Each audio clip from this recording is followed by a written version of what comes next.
On this episode of DC On Screen, there's so much DC news because Warner Brothers is doing everything in their power to bury Zack Snyder's Justice League. Remember that oncoming war I mentioned a few episodes ago? It's here. We're in the trenches. We'll get into it right after these innocent voice actors present very fine vendibles for your prompt procurement. You had fun with that, didn't you? I did.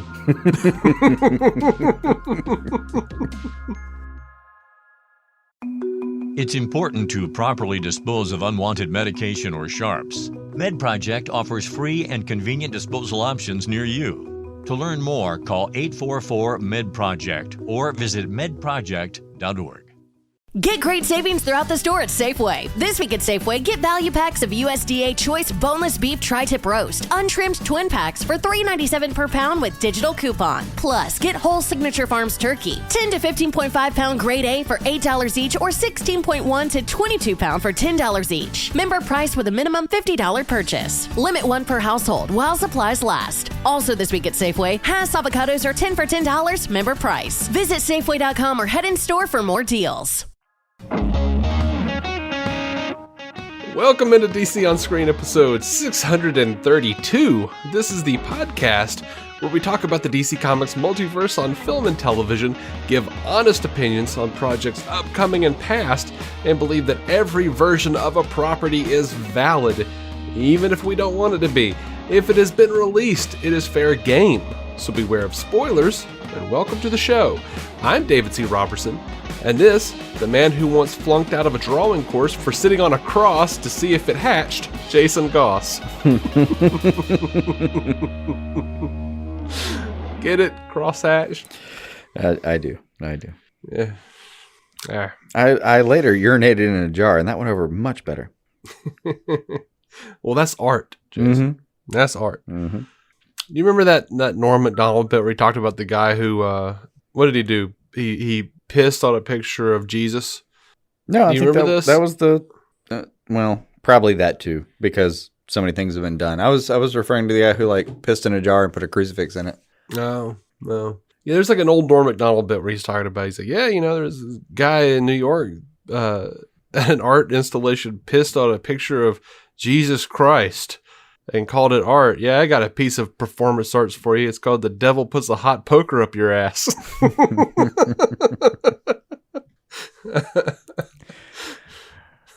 Oh. And what you love about Norm is for 2 seconds, most of the Christian listeners were like, yeah, get him. And 5 seconds later, he just probably turned on him. He didn't, Really? It's No. normally his MO is oh, you're with me? Okay. Okay. I swear he What does can a I do Larry to betray King. that? He does a Larry King interview where he professes to be a Christian, and neither me nor Larry King could figure out if he was joking or not. He committed to the shit, man. He's pulling a Bob Dylan bit there. Because he's just got that gleam in his eye no matter what. Yeah, he does. For someone who's inherently disinterested vocally in life, his eyes tell a different story. It's compelling. All right, we need to get into this episode because there's so much. First of all, with some Snyder glory.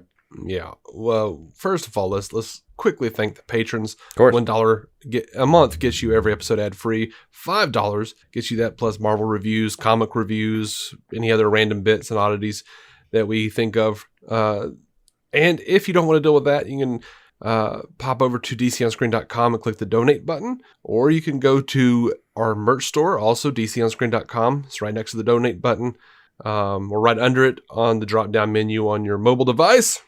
It says store. So, since Zack Snyder's Justice League hit, a ton of news has dropped. Mm-hmm. Some would say a suspicious amount. Maybe the folks over at WB are trying to distract from Zack's not film. suspicious if you say, for instance, thought this might be coming, but suspicious in the sense that you're like, man, this is great. Oh, look at all this new stuff. Look, the lizard and the ape are fighting again. Oh, what was that? What were we doing a couple weeks ago? I can't remember now. Which, look, we can't blame him for the lizard and the monkey there. That's fine. We knew that was coming. I stand by that. Whatever. Different continents, Dave. Different continents. Okay. I'm not a mammalian over here, you know? I don't know about mammals. You're not an ape-torian? So, look. That degree only cost me $5. I'm just saying you could have been bothered. Either they're trying to distract from Justice League, or they are glaringly incompetent. And I don't think that's 100% the case. I think it is somewhat the case, but it's not 100% the case. No, like so many things in actual life, a little from column A, a little from column B. Mm-hmm. And I have some ideas as to what might be going on. Oh, by the way, column C here is that they are extremely sharp about what they're trying to do. Yeah, there is that notion that they're very, very, very astute, and they know exactly what they're doing. They know that, we don't. There's no way to, get this fan base going. Yeah. They're keen to get a fight going. Don't mistake it. They're keen. Get us up in arms about something. But I think, honestly, what I think it is right now, I think it's negotiation tactics, because Snyder's playing the same game. Snyder is saying like, oh yeah, we don't, nothing's like, I think he knows there's no way to get something happening better than getting us fighting about it, getting us riled up about it. I think they are just using it as a negotiation tactic because the numbers are gangbusters. I'll just say that right out the gate. But yeah, and that's without even knowing what the numbers are for the U.S. right, fully. But anyway, let's talk about some of this news that has come out around. If I can sum up how a lot of this is going to go, I'm going to use the phrase Pandora's box. Mm-hmm. Which we're not smart on this show. We're not very intelligent, and I've been saying the whole time, this is going to open a door, man. This is when it's not. Here's what I do know. I don't know what I don't know, but what I do know is some shit's going to go down. Here's the thing. We loved Zack Snyder's Justice League. I have been supporting, and I say I have been supporting the release of the Snyder Cut for a really long time, okay? And I stand by hashtag restore the Snyderverse. I want to see more. I want to see the rest. By the way, that hashtag, not started by fans. That was started by critics. Just letting you know. So even the critics want to see this thing now. But we've been saying forever on this show, if you release the Snyder Cut, they're going to want to see the other films in that arc. Yeah. You will never rest. It was initially one of the reasons I supposed that it would never happen. Mm-hmm.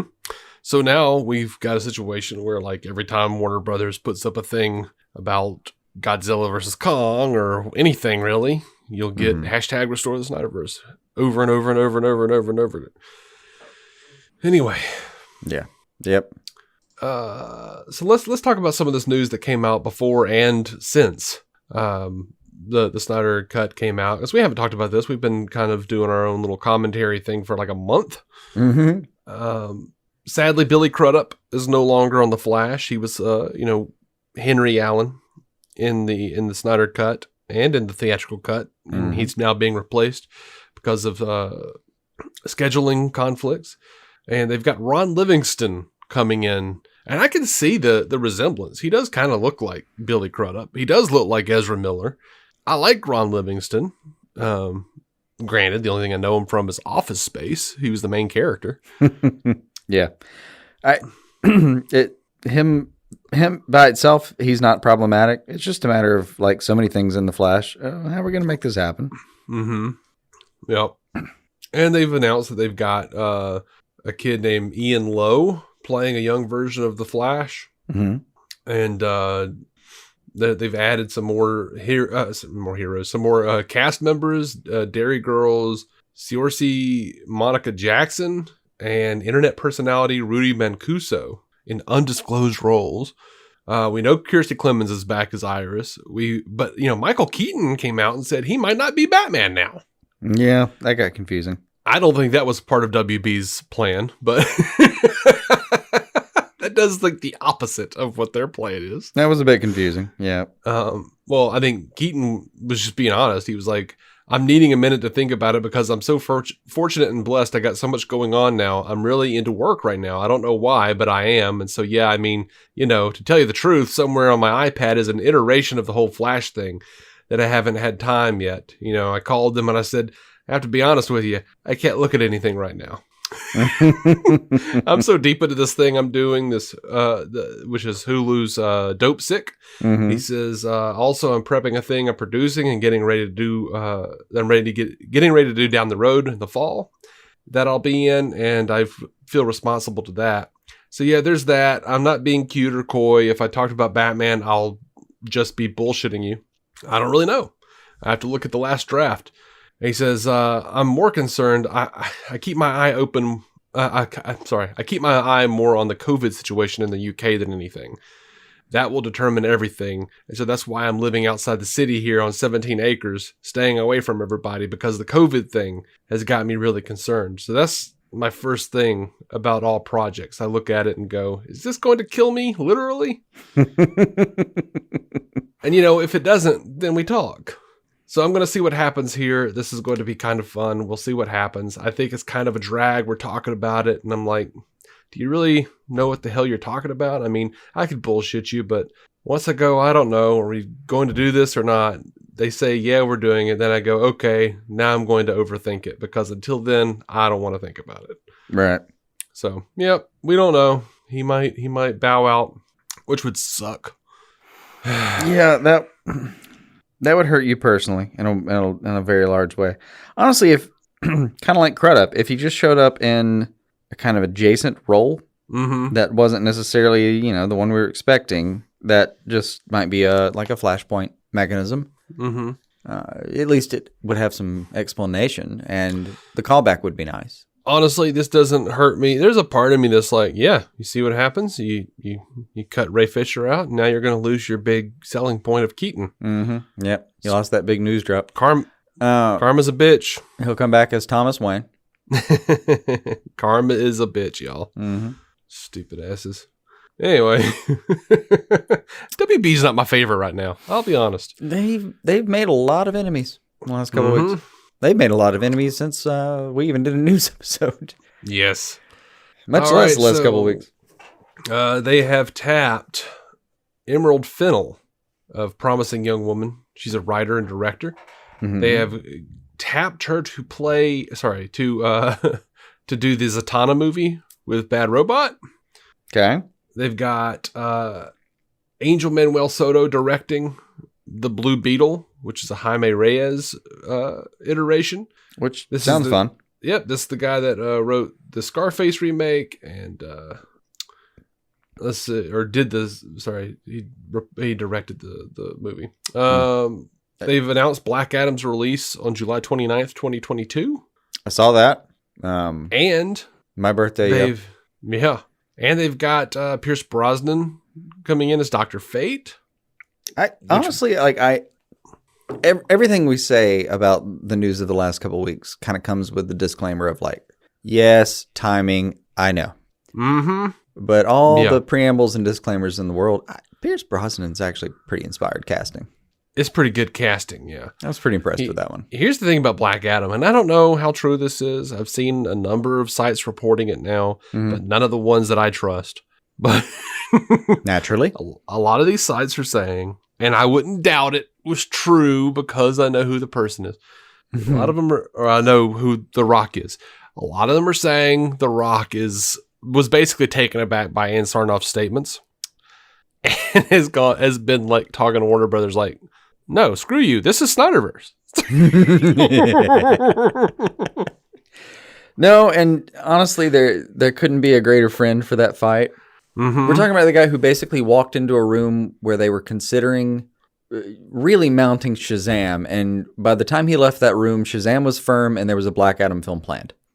Right, and this is also a guy they were pumped about it. They didn't even feel like they were coerced. They were just like, yeah, man, we've got a great new plan for this whole side of the universe. And yep, he and Cavill share an agent. Like they're friends. Like they've. I think if anyone was going like, no, I need to fight Cavill. I've been touting this for years. Cavill's got to come back and be in Black Adam. Yeah, he's gonna be him. Yeah. No, he absolutely, and he has the clout. He just may be able to make it happen. Yeah. And they announced by the that. way, when they announced it, we're talking like New York Times, like Times Square got shut down for them to announce this thing. Well, not shut down, but you know what I mean. They did like a little blackout stunt thing. Mm-hmm. This is not something that they did lightly. And after everything he's done for that character, if he tried to back out, I couldn't even imagine how nerve-wracking that would be for some of those people involved. Yeah, I think a lot of. I don't think they can bring anything to the table that will equal him backing out. Yeah, and hopefully he can do something about it now, because once Black Adam comes out, the director he's got doing I don't trust him. I don't like the director. I don't. I did not know the director, but then I watched The Shallows, and I went, oh God. I'm bad with the directors. I doubt I'd remember if you mentioned, but who? I don't remember his name. I can't say his name. Well, then I have no chance. I can't say his name. I've never been able to say the guy's name, but he did The Shallows, and it was awful with Blake Lively, and I sat there going, I have no idea. We're in trouble. Hopefully, it was one of those situations where it was like, you've only got this amount of money, and we were forcing reshoots or something. Maybe because of that. Honestly, if all they did was, I mean, he's doing Jungle Cruise with The Rock, so apparently The Rock really likes him. God, that has been a while. I mean, it's happening. It's in post production right now. Oh, Jungle Cruise! It's not out. What was I? Yeah. What was I thinking about? It was something I have no idea. Early 2000s. It was The Rock in a jungle. I remember it being one of the last films that I didn't return on time, and then it didn't matter anymore. That late in the game, huh? Yeah. I'm just curious. I'll look up his IMDb while you're talking. Fair enough. They announced that an Hourman movie was in the works. Like, what? This is spaghetti on the wall, man. Yeah. That's just Helen Mirren as a whole cloth villain, Hespera, in Shazam Fury of the Gods, who has been described as a daughter of Atlas. Yeah. Another one of those moments where it's like, man, I understand, but shit, that would be inspired too. Mm-hmm. Fine. I mean, yes, Helen Mirren is awesome. Of course I'd love to see her, but sure. We'll see if it sticks. That spaghetti may hit the floor.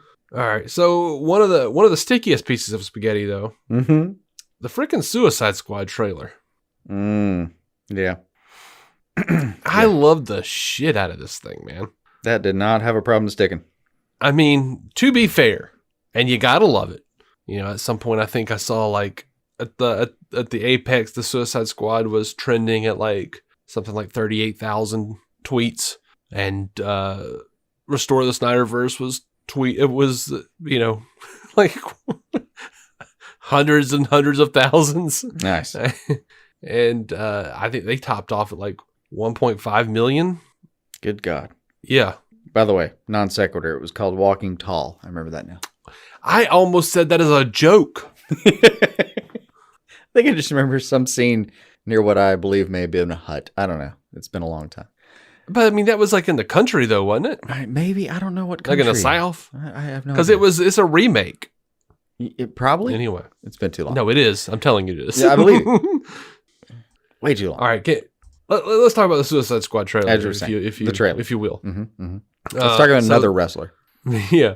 So they released these Grindhouse posters. I dug those. Those are good. Well, how did you feel about the trailer, man? Were you into it? Did you think it looked fun, funny, interesting, badass? What do you think? Kind of all of the above.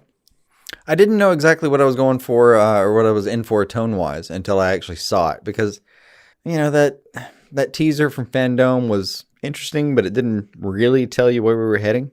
Mm-hmm. I felt like this was a much more clear definition of where we were heading. And man, I still love that the tag is "Don't get too attached." Mm-hmm. There's a lot going on here that I really love, and I feel like James Gunn's he's the right person for it. And yeah, got some time with some characters where I was kind of wondering, well, how are they going to do this? And then seriously, in the first scene, you get Bloodsport and Peacemaker, and I was like, oh, okay, this is what we're doing. Okay, no, this is going to work for me probably.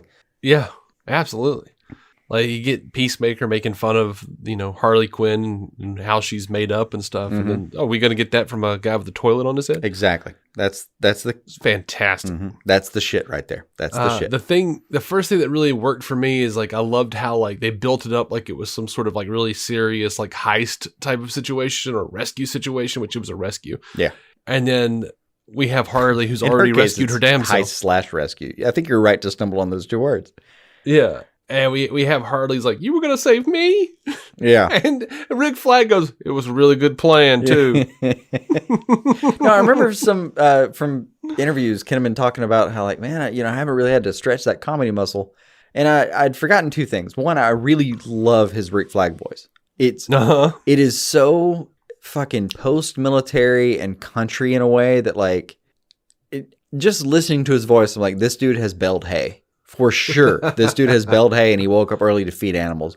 And I get that. I respect that. And two, I just like a slight southern drawl that you can't tell if it's maybe Kansian or something. I don't know, man. I forgot how much I kind of enjoyed how he played that character. And then on top of that, he talked about how he was going to have to stretch those muscles. I think he did a great fucking job so far. It would crack me up if Gunn had like a flashback for him where we find out he was like, we actually cut to something from Man of Steel and then like slash over to like what is clearly a new scene.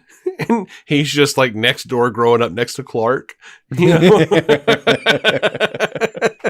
Or alternative take. He literally he's in downtown Manhattan mining a hot dog stand and he has no accent whatsoever. That would also be hilarious. 10 years before. But yeah, I love that whole first bit. It was a really good plan too. Well, I can go back inside and you can rescue me. Yeah. And she's standing there with what looks like a javelin. Yeah, it looks like she's got Javelin's javelin. Yeah. I don't know where they're going with that exactly, but yeah, it was a good scene. We've got did you notice that John Ostrander was the one putting the bomb inside of Savant's head? I did not. It was noticed for me and I thought, fantastic work, people. Did you recognize the voice of King Shark? That I did. I don't know if I knew what Ostrander looked like. So I had no hope. I was so happy somebody pointed that out for me. Sly? Yeah, I heard that. Sylvester Stallone. I heard that. Nom nom. Nom nom. Yeah, it was pretty. If you didn't get it by nom nom, it was like, this is a hand. Yes, you have a hand. Yes, that is your hand. Very good. Yeah. We're all gonna die. We're all gonna fucking die. I hope so. Yeah.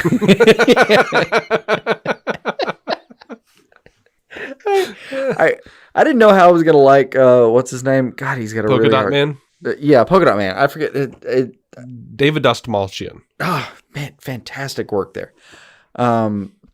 Him too, but also just pronouncing it. It sounds right.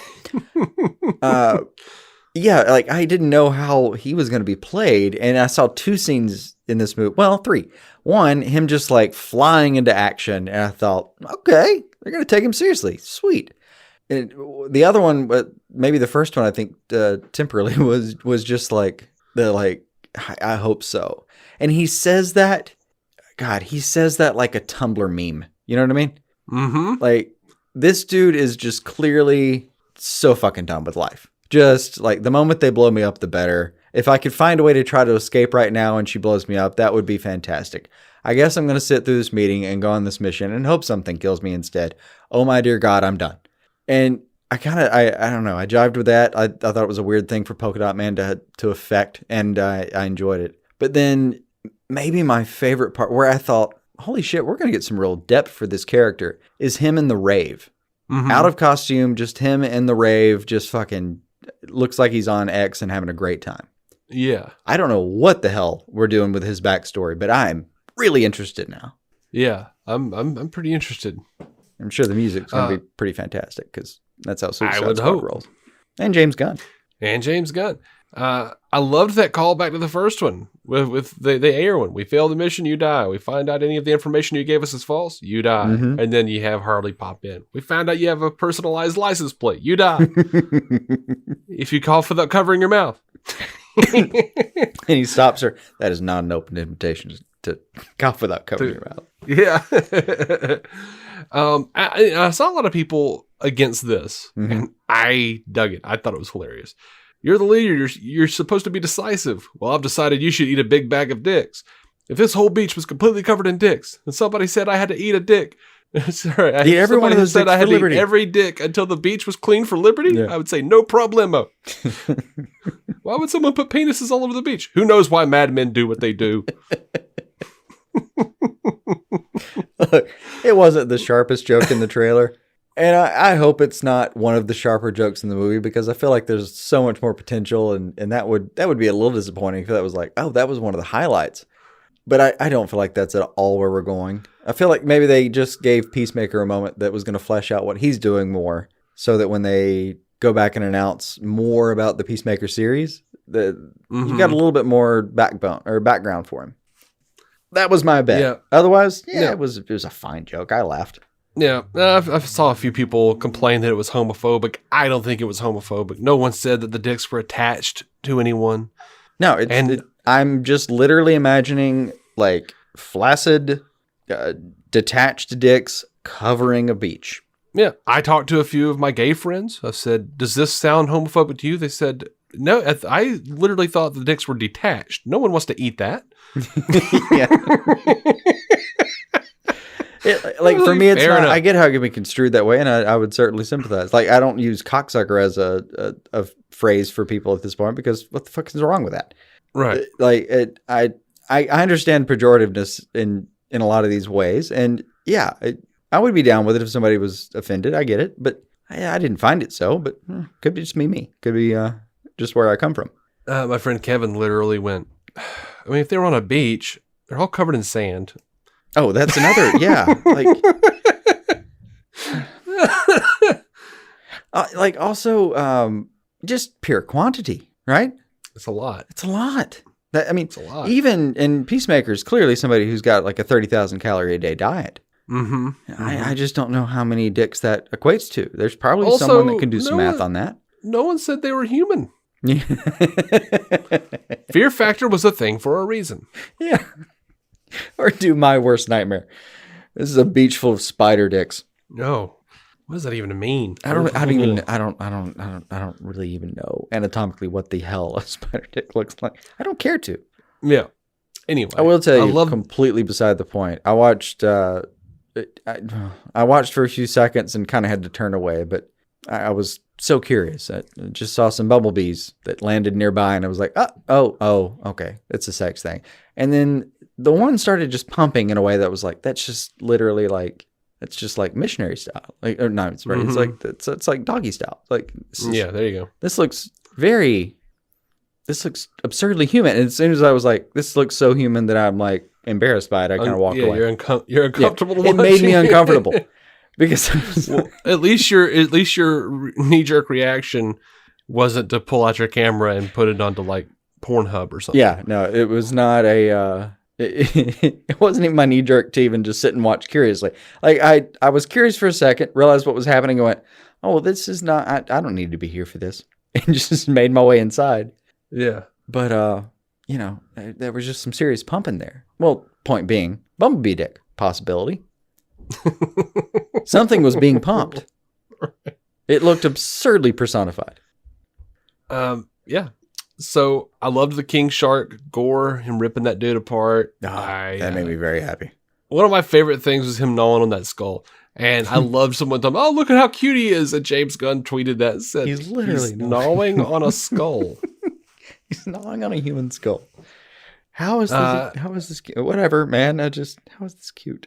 We've got the tech guy screaming, we got a kaiju up in this bitch. And it's of course, a Starro. Yep. Steve Aggie. Yeah. However you say his name. Yeah. I guess that's going to be his role, not King King Shark's voice. Right. Which a lot of people thought Taika was going to be King Shark's voice. And then it turned out that it was Sly. And then everybody's like, oh, well, he's going to be Starro. And James Gunn's like, nope. Missed again. So who's Taika? I don't know. I laughed. Harley says, I love the rain. It's like angels splooging all over us. I'm sorry. I have a 13-year-old sense of humor as well. I can't help it. Yeah. It would be hard to have a Suicide Squad film in the context of what we've been given so far without some dick jokes, man. You're going to have to go lowbrow a few times. I'm here for it. I think it's not only applaudable, but I feel necessary. And they're already dropping TV spots too. And like one of them had a couple of really cool shots. The boomerang throwing his with like glowing luminescent boomerangs. And we got like a little clip of I hope he's like cut Starro with the boomerangs and he's infecting people with his thoughts with the fucking boomerangs now. That'd be cool. Then we have a great thing of a great little clip of Peter Capaldi saying "That's suicide," and then we got Rick Flag going. That's kind of our thing. I'm digging it. I can't wait. I'll be there. Oh yeah. Speaking of that speech where they're talking about, if you try anything, Capaldi just sitting there looking so fucking smug. I was pretty into whatever he's about to be doing too. I don't think he lasts the movie. I forget which one of us drafted him in the Suicide Squad Deadpool. But I don't feel like he gets through it. Fair enough. If I were James Gunn, I would make people think he died and then have him be like the big villain at the very end. That could work. Having fought out every scenario. No, that could work. And, Gunn would definitely do that with his character. Like, Starro could show up in, the 40-minute mark. Honestly, for all we know now. Yeah, we don't know. Although, seems like they're recruiting him for something related to Starro, doesn't it? A little bit, yeah. I mean, why would you have somebody like the Thinker and then give him so many warnings? But also, could just be a ritual, new member. These are the rules. Yeah, that's, like I said, it was, going back to the first one where they did the whole spiel. Yeah. Something to go back to as far as the, what we have seen before this trailer was in that little, whatever you want to call it, sizzle, whatever. There was a lot of speculation that some of the faces were covered by little stars. So I don't think Starro is going to be just a one-off, we defeated him in 10 minutes kind of thing. But it it just wouldn't surprise me if there was another twist at the end in the slightest. It wouldn't, but I mean, we know that the really big like third act thing is them attacking Corto Maltese, and that place is destroyed with giant Starro coming up out of the ground. Yeah. But it may just be like they get there, they lose ground and have to go back. Maybe. I don't know either. And like an old jalopy trying to start up. I wish I could do some joke about what kind of car that actually sounded like, but I have no fucking idea. Yeah, I'm not a guy. That sounds like an RC car to me. Right. Low on batteries. Double A. All right. So, shall we talk about the Sarnoff situation? Ooh. I suppose. All right. So, Variety. You have you have Steely Dan in your head right now, right? Just making sure. I have for days. Seems fitting going into this segment. I'm a fool to do your dirty work. Oh, yeah. Days and days now. And what's worse for me, that's the only line I remember. I need to go back and listen to the whole song. We'll make that a note for tomorrow mentally. Go back, listen to the whole song so you have other lyrics at least. Gotcha. Cool. Yeah. So, what was it? 5 days after the Snyder Cut was put out, was released, Variety posts this article or this interview, I should say, quote unquote interview, more like a press release, but whatever. And by the way, this was all done. This was all. This interview was done before they released the cut. So just to let you, this was a plan. All right. So an article by Brent Lang, very anti-Snyder, always a mouthpiece for WB. Released an article, WarnerMedia's and Sarnoff on Zack Snyder's Justice League and DC's future. And I'm going to be interjecting all through this damn thing. It's all very specific. Like, the way they've, like, right out of the gate, they waste no time. WarnerMedia Studios CEO Ann Sarnoff says that the release of Zack Snyder's Justice League will complete the director's superhero trilogy. It is a 5-movie arc. Reinforcing the studio's desire to move past the social media campaign to hand back control of the DC film universe to the filmmaker. Instead, Sarnoff believes that the future of DC is more than just movies. Who the hell said it wasn't? Mm-hmm. She's excited about a multi-platform future, one that sees Batman, Superman, The Flash, and other Justice League members popping up on streaming shows, video games, television spinoffs, and big screen outings. Why couldn't they do that anyway? Yeah, that's not a contradictory thing. Also, like so many people were pointing out, you're going to spread your wings that far, but you can't, envelop the Snyder version too? Nah, bullshit. It's a vision that echoes what Marvel has been doing with his Avengers characters, taking superheroes like the Vision, the Scarlet Witch, Hawkeye, and Loki, who have previously appeared only in movies, and giving them streaming shows of their own. Now, I think it's funny that Brent Lang says that, because Anne acts like it's an unpredictable thing. Like, oh, we're going to do something crazy. Yeah. Really? Yeah. The WarnerMedia Studios chief is also excited about the diverse range of creators she's been enlisting to tell some of these stories, which includes tapping Between the World and Me author Ta-Nehisi Coates to write a Superman film, or developing Blue Beetle, which marks the company's first Latinx superhero movie. But Sarnoff may have to deal with an unruly and emboldened fan base. Oh, we're just already bringing in the toxic people. Okay, cool. Yeah. One that successfully pushed WarnerMedia to release a 4-hour R-rated version of Justice League, which was truer to Snyder's darker vision of the characters. Now, look, already, I'm going to just point out, they're doing what I hate that the Snyder fans do, when the Snyder fans are like, we made them do this. No, money made them do this. No one went to anyone's home and held their children hostage. So Brent Lang says, they pushed them to do it. No, money pushed them to do it.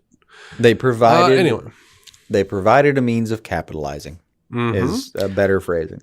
Sarnoff spoke to Variety on Sunday, 5 days after the Snyder Cut started streaming on HBO Max. I don't believe that was when they spoke. I don't believe they had to have spoken afterwards for this article to have been released as it was. About catering to DC's fan base, the future of DC, and actor Ray Fisher's allegations of misconduct and racial bias during the shooting of Justice League. Basically, they talked about all the things, and they said all the wrong things about all the things, for the most part. There are a couple of things I agree with. We'll get to it. But these questions, these are not questions that Mr. Lang formulated himself. Yeah. He was given these questions. It was a guided process. Why did you decide to release the Zack Snyder's Justice League? And Ann says, we wanted to give Zack the opportunity to complete his vision in a 4-hour movie, which is impossible to do in theaters. No, it's not. We're happy that we have HBO Max to let the rope out, as it were, and allow the fans to see all 4 hours of Zack's vision. All right. I didn't see anyone object to the phrasing of let the rope out. But are you fucking kidding me? Yeah, I thought about it too. No, I mean, and it tracks real hard with what Snyder was saying about how, like, initially he was told, like, hey, let's just release what's on your computer right now. And he was like, yeah, no, that's a trap, and go fuck yourself. We're not doing that. You can let me finish it, or you can not. Because, yeah, they were going to let him release it and show that, like, oh, look, it's unfinished and kind of bad. It was a fucking trap. It was a fucking trap. Like, there's no doubt about that. And even the phrasing that was on her tongue right then was, come on, let him have enough rope to hang himself. If you did not bang those two neurons together, please let me hand them to you to do so. That's what she was thinking. That is, like, I'm surprised they let them print that. Yep. Oh, I'm not, but, that's the part where the, incompetence slips in from time to time. It reeks of, like, the mustache twirling villain describing his master plan. It does bad. A little bit, doesn't it? It's just bad. It's bad form all the way around. Brent says, what are your plans going forward for DC? Ann says, we've got an incredible group of creators, television series creators, Max series creators, feature film creators, who are basically broadening the base of the talent that we work with on DC because we're so excited about the potential to build out the DC multiverse. You want the multiverse, just not the Snyderverse. Right. Okay. Yeah. It's one of the reasons why I was hired almost 2 years ago. The before and after it was a very siloed organization with no connectivity between the businesses. DC was being developed, but in a kind of monolithic way in each division. My mantra coming in was to make it bigger and broader, and we really wanted to surprise and delight the fans with more connective tissue across the various media platforms. Yeah, and we had hope for you, and this is what happened. Yep. I'm talking movies, HBO Max, television, and our games division. Yes. All of that. All if you yes. meant it. Yeah. If you meant it, yes. Brent says, the Snyder Cut came about because of a fan campaign online. Do you feel that? See, I don't like that. That's not. I mean, yes, it did, but also they like money. I mean, there was a confluence of circumstances, but in all fairness, without the fan campaign, none of it would have mattered. Absolutely, I'll give him that phrasing.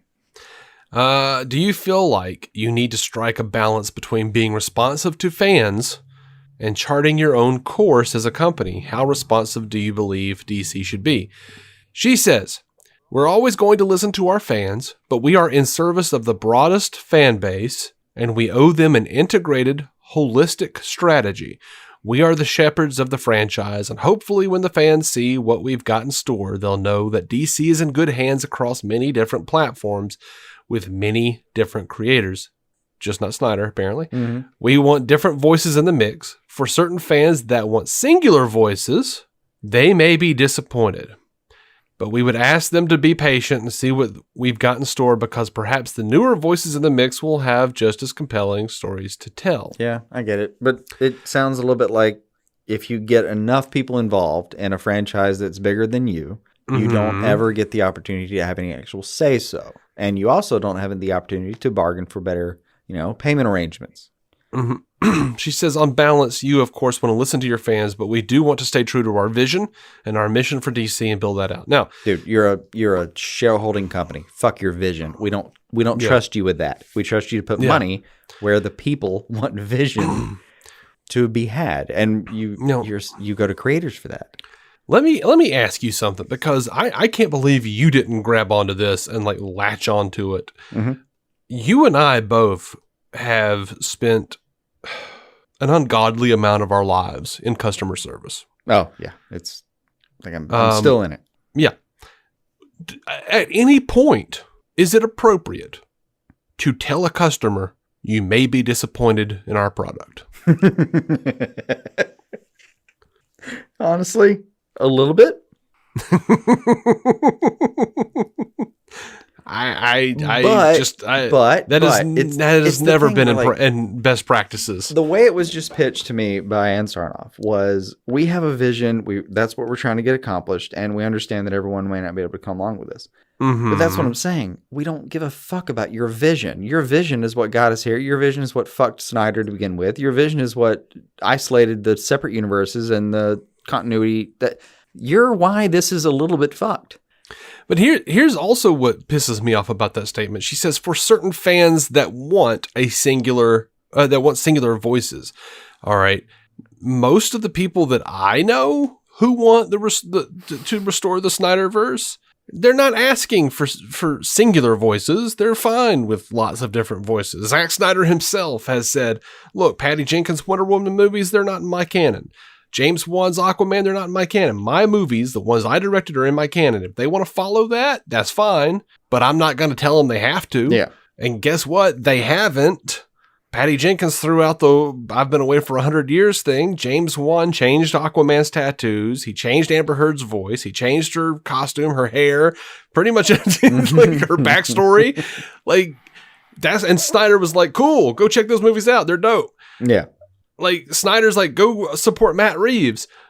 That's one of the reasons, if you follow us over on Twitter, DC on Screen, you will see we are very much, we're going to support all of the DC things because we like all of the DC things. Zack Snyder says, I like all of the DC things. We are very against this notion that Zack Snyder is the only person who could do anything with DC. It's bullshit. No, I mean, and most of us. The closest I get to thinking that is, man, I love Shazam, and I can't imagine a world where like Zack Snyder directed the next Shazam movie. It wouldn't be the same. Like Sam Burton gets to keep that, just period. Yeah.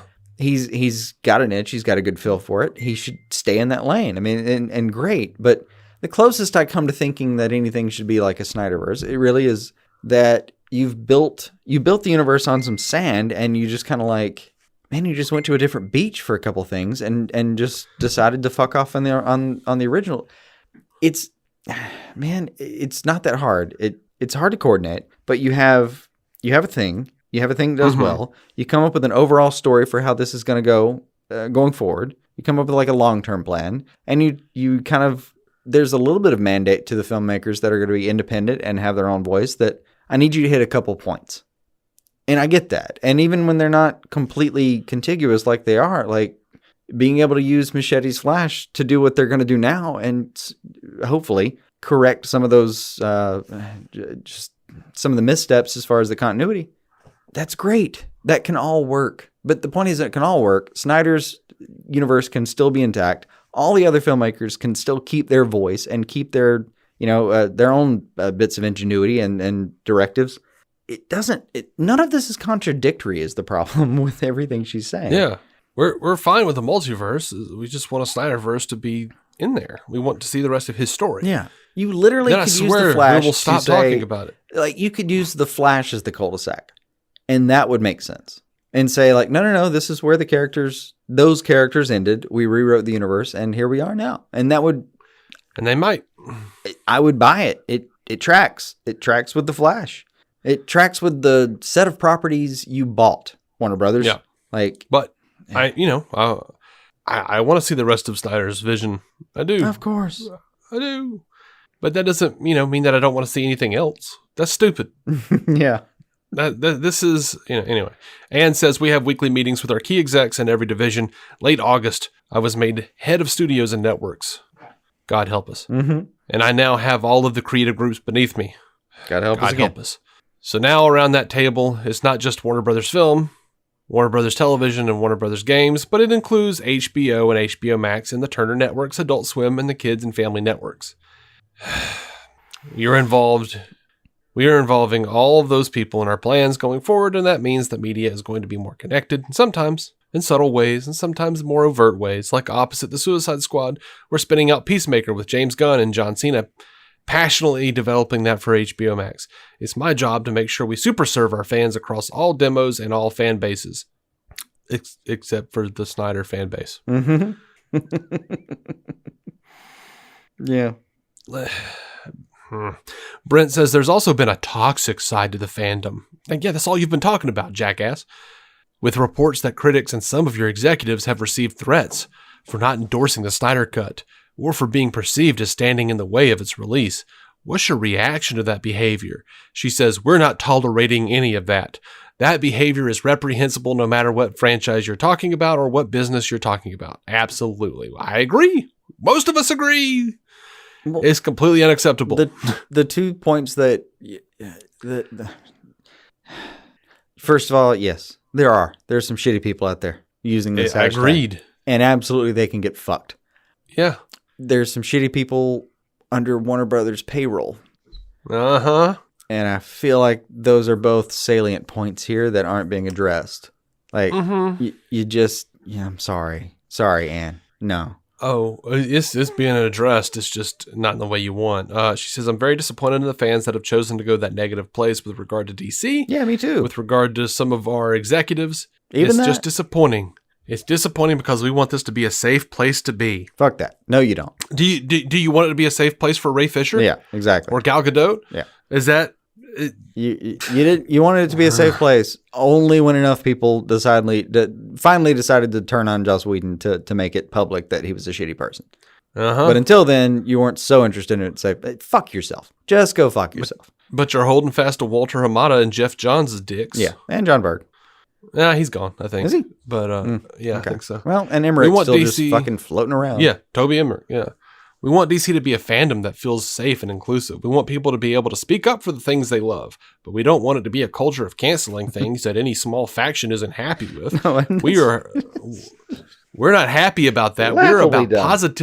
We're about positivity and celebration. The fuck you are. One of your most important characters is the least positive person in fiction. And I don't want to feel safe reading or watching DC Comics. You have some of the best villains in the I want to go home afraid for my life. Don't give me this fucking Pollyanna bullshit. Like, no. I will listen to Magical Mystery Tour when I want to feel positive things. By the way, I love that they're not about, all of this canceling shit in an article where they're canceling the Snyderverse. Exactly. They're not about positivity and celebration because they're not, being positive or celebrating the Snyder Cut. No. It was just released 5 days ago. It is my ongoing problem with the positivity is look, dude, everyone who you think is being negative is positive in their own way. They think they are being. A lot of them.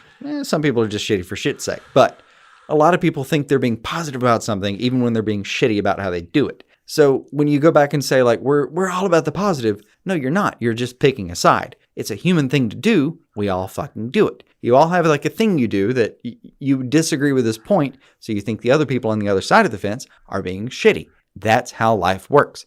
You cannot operate your fucking business that way. You have to be able to see beyond that basic fucking concept you should have learned before elementary school gave out on you. The fact that this is being touted in an article in such a vaulted paper that someone thought we would buy it is beyond me. Mm-hmm.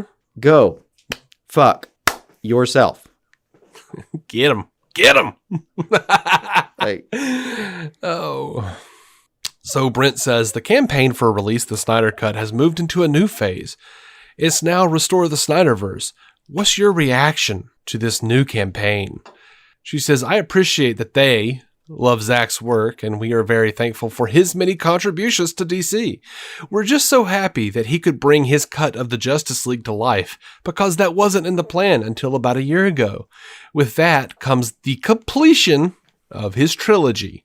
There's one sentence in there that I'm like, okay, factually that checks out. We're very happy we've done this, but we're very excited about the plans we have for all the multi-dimensional DC characters that are being developed right now. Mm-hmm.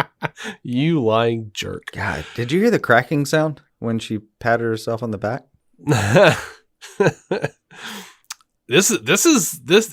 Brent says, will there be more of these director's cuts? Will we see David Ayer's cut of Suicide Squad? She says, in one sentence, we won't be developing David Ayer's cut. Bollocks. Just bollocks.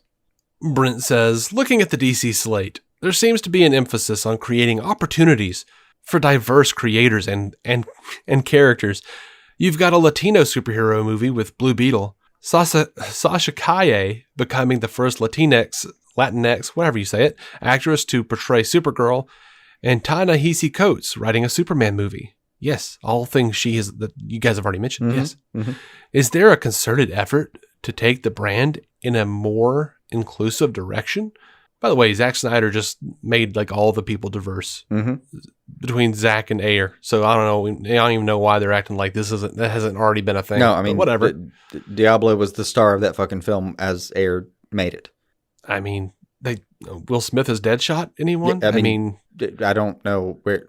Pacific Islander as Aquaman instead of freaking Pacific Islander as Aquaman instead of blonde hair, blue eyes, Nazi poster boy Aquaman. Right. I mean, what Gal Gadot as Wonder Woman? Anyone instead of anyone Linda who Carter? Just looked like a random Greek lady, or not even a random Greek lady, just a straight up white lady with big blue eyes. Yeah, I mean, yeah.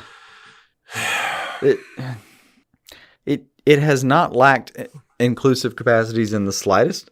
They straight up mentioned Flash. Snyder straight up mentions Flash as being a Jewish boy. I understand a lot of people are like, oh no, that's still white. In the comics, he was blonde hair, blue eyed. I mean, He still is. They've brought some. Yes, My pull list some still has the Flash ethnicity on it, and guess what? Dude just still looks Aryan as hell.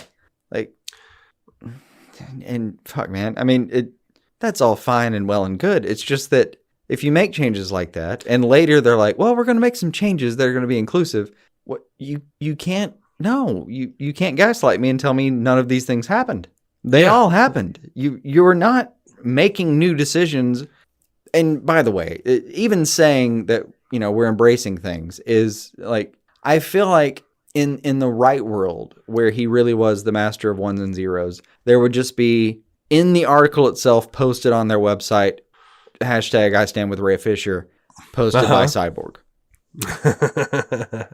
Just in the middle of them talking about how fucking inclusive they feel like being going forward. They're backpedaling from what Ray Fisher's pulled off for fucking sure. This is, and give him credit. A lot of the arguments about POC that have come out of all these films and that we're talking about now, fucking Ray. Mm-hmm.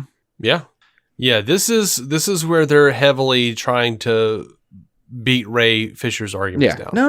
We're good. We're fine. We're woke as hell. Especially when you get to the part where she's basically black friending Walter Hamada. Oh yeah, no, I've got a minority friend. Yeah. That is genuinely the point where I cannot believe there wasn't somebody who said, "Are you sure you want to do this?" Right. So she says, it's super important to me and it's in line with what we want to do. We want to branch out and let creators interpret parts of the universe in unique and special ways. Ta-Nehisi working on Superman is incredibly exciting. I can't wait to see what he comes up with. Mm-hmm. And director Andy Muschietti on The Flash, or Patty Jenkins. Matt Reeves just finished filming The Batman against the odds of COVID. Oh, against the odds of COVID. Okay. We're so excited to finish that movie and have people see it because Matt's take on Batman is different than other takes. I mean, I would hope. Also, did he finish? Did they wrap? Yeah, they wrapped. Okay, good. I'm just glad it's over with. Maybe we'll get a trailer one day. She says even familiar characters have lots of possibilities. No fucking kidding. How many Batman have we had in our lifetimes? Brent says, you talked about breaking down silos in the company. What does that mean for DC? She says, creators want to have franchises that are larger than life. But oftentimes you start working with a company and that company has discrete divisions. So you become a film creator. You become a television creator and never the twain shall meet. My role is to pull people together towards a vision that can make the whole more than the sum of the parts. One of the key aspects of that is having a long-range plan. These movies and TV series can take 2+ years to make. So if you're not planning out and bringing other people into the plan, that further accentuates the silos. It's having the plan. And then it's having the strategy where all of the various businesses work in harmony to create the plan. It seems logical, but it's very rarely done well. One of the things that I said to the group early was never let your fans see your org chart, and boy, could the fans see our org chart in 2019. I mean, that's just fucking literally. Also, thinking that the fans are not going to get on top of that, like, you are a publicly traded company. You have to release all of your shit. Do you think there aren't people savvy enough to go buy one fucking share so they're entitled to get to a shareholders meeting just to hear that shit? Go fuck yourself. Cannot stress that enough. This is the dumbest, most juvenile stance I could possibly have imagined a major company taking, given all that they have at their disposal right now. Yep. And on top of that, all right, let's give her the most optimistic possible approach to what she just said. Mm-hmm. Let's say that her plan really is, we're going to do like we did on, the Flash meeting the Flash on CW. Let's say our long-term plan is to do that. Mm-hmm. If you ask me to do that, given what I had right now, and you told me that the only two barriers I have are that we cannot include Snyder and we cannot include the current universes going forward, except insofar as they are part of the new universe, not the Snyder universe, I might release something like this article. God help me, I hope I would phrase it better and do less stupid shit. But you might release something like this article that kind of says, hey, we appreciate everything that's going on here. This is the cul-de-sac going on over here, blah, blah, blah. And they've already stopped using that term to some extent because fucking that didn't work out. You might try to say something like, we're going to move toward this. This is our plan for being inclusive, which is clearly a thing the fans wanted. But just, if for no other reason, then I think the overwhelming majority of people were standing with Ray Fisher and the rest of the fucking POCs that got cut out of that film. So, yep. You mean all of them? You mean the lot? Yeah. Yeah, like, if your idea was, we're going to try to move it to this place, maybe you do a thing where you're like, hey, listen, we're just trying to minimize this part of the universe. And that means air is going to be a casualty of trying to do that, because the air cut is very dependent on the Snyder cut in certain ways, story-wise. So maybe you do all that. Maybe you even kind of say, like, hey, this is what we're building and this is what we're going toward. I could almost understand that, except the whole thing reeks of the incompetence of someone who's just not able to actually make that transition. I've gotten to this point a few times, and God help me, like a year ago, I thought, oh man, maybe Hamada's got us. Like, maybe this is the way. Like a year and a half ago, even, like, man, I mean, we've made some better decisions. Sujihara's out. It's trending in a better direction. I'm hearing a lot of things I want to hear, and then that did not work out. And it turns out, hell, if I'd been privy to everything in the meantime, it still wouldn't have worked out. He was being a piece of shit while we were thinking that he might not be a piece of shit. So we're accurate. We're left with, like, what the fuck do we do? And honestly, I think you just, like, you burn the whole network, you burn the whole management structure down. I feel like you just put Jim Lee, who's deftly kept himself out of this conversation, in charge, and let it ride. It's the only thing I would have. Like, what they've done over, like, a couple times now and has not worked is look at other organizations who with people who have a good resume, people who've run organizations this large, and thought, you know what, I think you may be able to do a crossover to this. Look, it's a skill set. I totally get it. People get into whole different parts of the world they're not supposed to be in because they have a certain kind of skill set and blah, blah, blah, blah, blah. I feel like I can't say that without thinking about Taken anymore. Is that true? I don't know. Probably. Yeah, I did hear it in a brogue. So yeah. But it feels like you hire people because they have the skill set to do this level job, rather than asking people who know that industry to do that level job. Jim Lee is one of those people that, as far as I can tell, has always been able to go one rank up, one step up, higher up the hierarchy the entire time, and just every time they ask him to take on new responsibilities, and he does so seemingly without effort. Like, why not bring people inside this organization up instead of trying to transfer people and putting ourselves back in the same fucking situation we are every time? Yep. So Brent says, how did viewers and fans see the org charts when it came to DC? And Ann says, they saw this character in movies, and it had nothing to do with that character in TV. Or you said in 2019, so you're saying Crisis on Infinite Earths, you didn't see the movies and the TV shows converge. Oh, okay. Creating that more unified vision, which is coming together with Peacemaker spinning off of the Suicide Squad. You're hung up on that, aren't you? And you'll see a lot more of that going forward. You'll also see original things in businesses that don't relate. And that's okay too. But we're in charge of that decision making about whether to connect the dots or not. Here's my favorite part. I mean, you are, but it's like a lot of companies. You're in charge insofar as people are giving you money. She says, we don't want to be predictable. We want fans to spot Easter eggs at the end of the movie that relate to a movie or a show coming up or a show about to launch on HBO Max. We can harken back to something that was said in the Flash movie, or there could be a cameo appearance of one of the actors from one movie into a current show. Look, so that would be great. Sounds good. Sign me up, except... Well, we don't want to be predictable. We want to do the thing that everyone expects because Marvel's been doing it since 2008. I mean, not even that. Like, Marvel's been doing it cinematically for a while, but even they weren't. This has, again, been one of my long problems with the Marvel Cinematic Universe and how all these television shows and streaming services were supposed to be, a part of it. I mean, they definitely did that on the first 2 or 3 seasons of Agents of S.H.I.E.L.D. Yeah. You would have little moments. There were just tiny teases of moments that tied back up. But it's been my problem the entire time. Is the Marvel movies kick down, but they don't kick back right. up.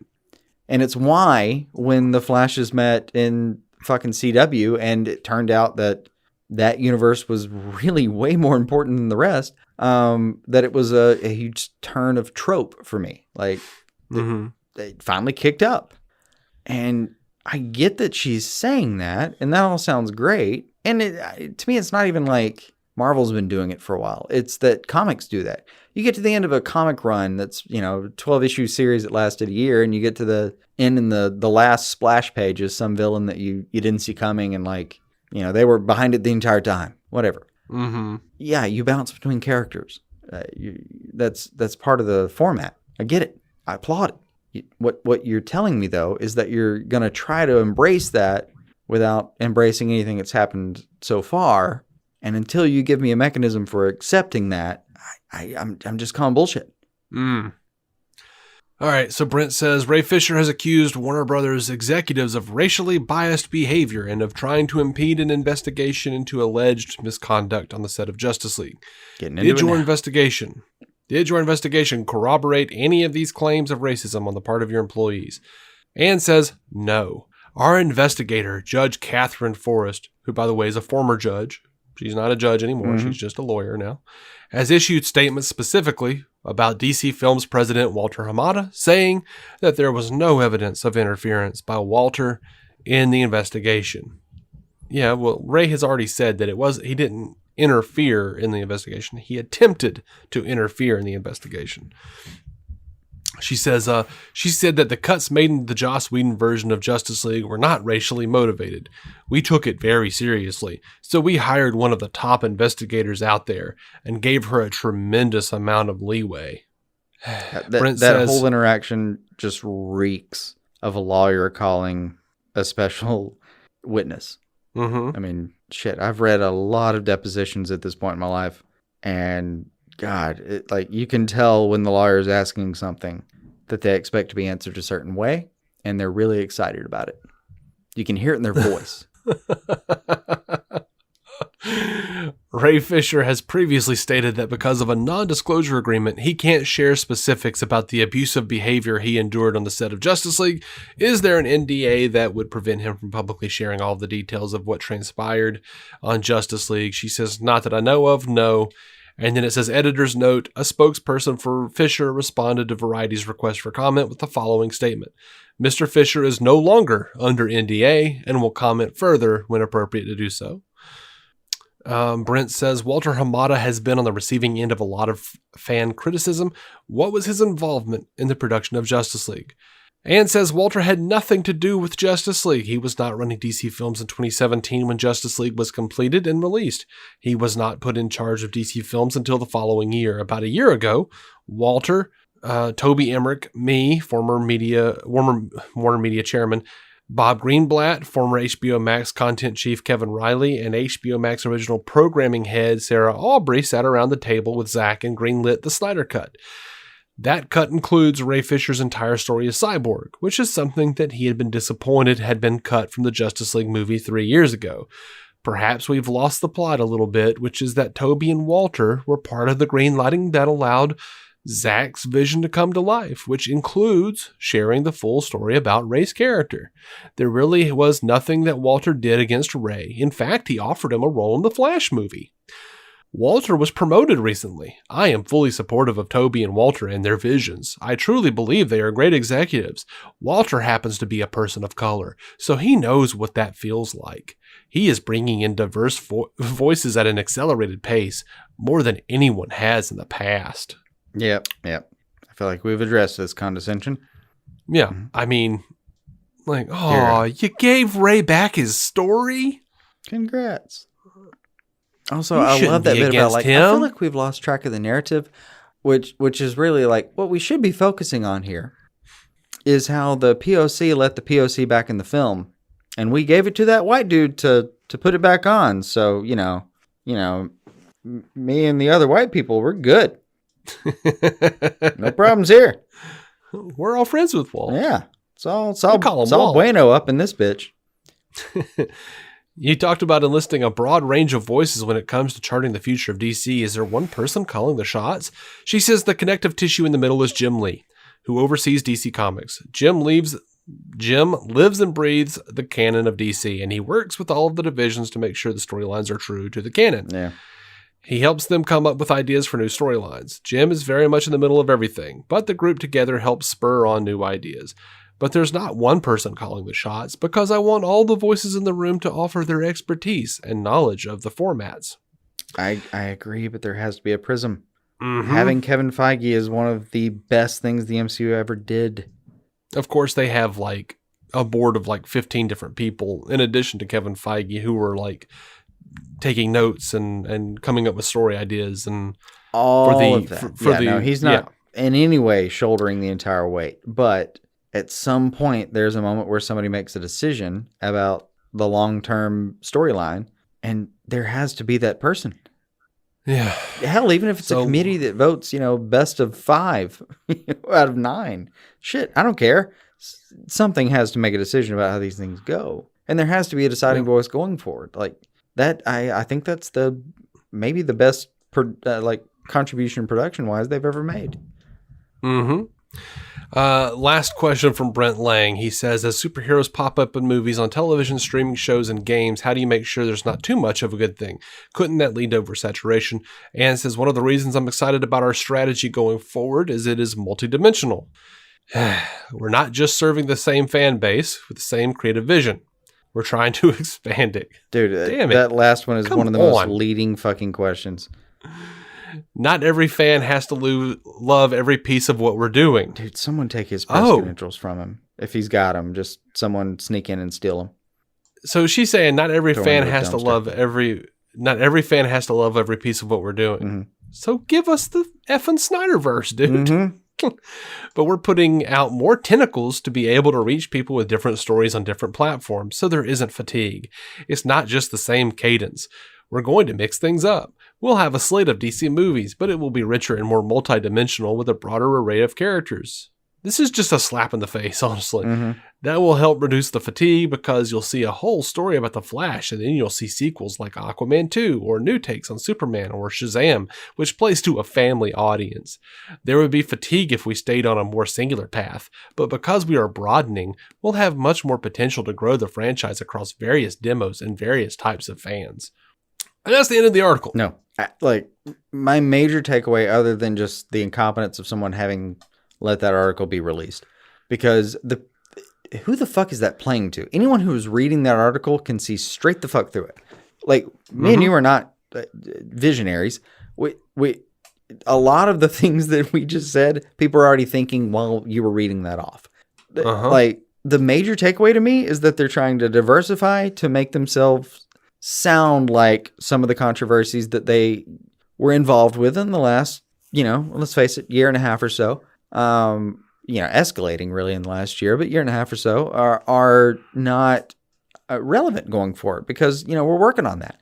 And 2, they're trying to diversify creators so they don't have to actually fucking bargain with anybody. Like, you don't want someone who sneaks up among the crop and has like a heady vision that people want to see, because you'd have to actually give that person what they wanted or needed instead of being able to take it on a whim wherever you wanted to go based on whatever the absolute goddamn fuck are their metrics, because I cannot figure it out. No. I don't understand what actually drives them as far as what they're doing. As so many people have pointed out, Tim Yoko comes to mind. Like, how the absolute hell do you have this much fan base asking for a thing and you just the other way? Yeah. What? And look, man, I mean, Tim Yoko of the Suicide Squad, or DC Film Squadcast, I guess. Mm-hmm. I know they both said it. His tweet's what came to mind. Yeah, no, he posted a chart showing how much their numbers have gone up. Our numbers have gone up drastically for the Snyder Cut. Yeah, like drastically, way more than we are responsible for. Yeah, Wonder Woman 1984. Nobody gave 2 shits. There was a Well, there was a some middling people did, bump, but it kind of leveled back out. Yeah. But comparing that that's a good way of putting it. comparing our chart and their chart, it's very similar in structure. Like there was a rise in what people were interested in, and then after Justice League, there was like this hangover period where, you know, there was like a hair of the dog period. I guess I'd rather call it, of people that were interested in kind of the post-mortem. Mm-hmm. And then there was a drastic drop of people that just didn't give a shit about fucking DC films anymore. Yeah, and you know, I think It bounced. I mean, we had both people that Tim and we haven't talked to in years. I think Tim and Scott both said that their drop was something like 40%, and we experienced pretty much the same kind of drop. It tracks with ours. I mean, their chart looks very similar. So anyway, Percentage. so WB is not releasing, or has not released, these Zack Snyder's Justice League numbers. We're not likely to see that for a minute. Nah. Now look, you know, what we've gotten though is we know that Crave announced that the Justice League is the most streamed title in their history. That's Crave in Canada, which beat out the previous Crave record holder set by Game of Thrones in 2019. It looks like it had 1.1 million viewers in the first weekend, which is nothing to sneeze at. We know that it was number 1 on HBO in 21 countries, number 1 on iTunes in 24 countries, number 1 on Google in 25 countries. Right. And that's all from Flix Patrol. We know it crashed HBO Asia. Yeah. Now look, there was a third party, Samba TV, said that 1.8 million households in the U.S. watched Zack Snyder's Justice League in its opening weekend. And that means it was more popular than Falcon and Winter Soldier. But this only said the first 5 minutes. These are people who watched the first 5 minutes. They may have shut it off at some point and come back to it later. We don't know. So the headlines were like, oh, it beat Falcon and Winter Soldier, or it didn't beat Wonder Woman 1984's 2.2 million opening weekend. Now look, you know, Snyder Cut came out, as one of these articles says, on a random Thursday in March, whereas Wonder Woman 1984 dropped over a holiday period. There is an interview on Silabdol Inc. with the Samba TV's director, Jeffrey Silverman, who said that Samba TV count a viewer as someone who has watched over 5 minutes of a film or a TV show. And he says that's more precise than some rival analytics firms who frequently count a view if a person tuned in for just 1 minute. But in the context of a mammoth 4-hour movie, it's not much of an indicator. Neither is 5. When they check the completion, rate for Snyder Cut, the proportion of those 1.8 million households who finished the film, they found only a third of the households watched all 4 hours. But it is worth noting that this doesn't necessarily mean 2/3 of viewers who turned on the Snyder Cut decided to turn it off partway through. Many households have opted to watch the movie in installments, splitting it up into 2 or 3 segments, or perhaps even watching one of the 6 chapters at a time. But it certainly means it's too soon to get a measure of the Snyder Cut's popularity, simply because viewing numbers in and of themselves aren't a good metric here. Yeah, given the streaming part, it was never going to be good. Now, also, let's also point out, Wonder Woman 1984's runtime, 2 hours and 31 minutes. The first episode of Falcon and Winter Soldier, 50 minutes. 50 minutes long. Also, let's also bring this up. Samba TV only records on smart TVs that have enabled Samba TV to access your streaming numbers. It cannot count views from a smartphone or from an iPhone or from a tablet. If it's like a lot of things, though, it's going to be like, or from a desktop. It's even Samba TV's numbers are going to be like people who didn't bother unchecking something when they clicked through the agreements. Right. Which is a lot of people. I mean, probably 80%, just a guess. Yeah. I'm just saying there's going to be a bunch of people that they couldn't measure here. And HBO Max knows those numbers. They're not saying them, but they know them. There are whole departments in charge of knowing those numbers. They fucking well better. Mm-hmm. Yep. And I think the whole Ann Sarnoff thing, I think all of they're holding the numbers. I think they're in negotiations. I do. I think they're talking to Snyder right now. I think so. That's what my heart and mind say are happening. But my soul feels differently. But right. The other thing though is that they are just trying to shit this thing out and get it past them. I think like the Justice's Gray edition, the black and white edition that Snyder wanted to release, they kind of just slipped that one right out there like last week. Yeah. So it's up now if you want to go check it out. They also kind of just quietly shit out the making the Snyder Cut documentary. So that's out there now. Yeah. Someone asked Zack Snyder, would it be a good idea to have both colored and black and white versions on repeat? And Zack says yes.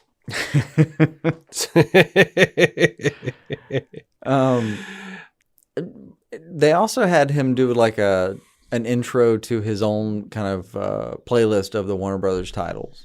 Mm-hmm. It's hard to believe that like factions of the conglomerate that is Warner Brothers aren't excited about this, and other factions aren't.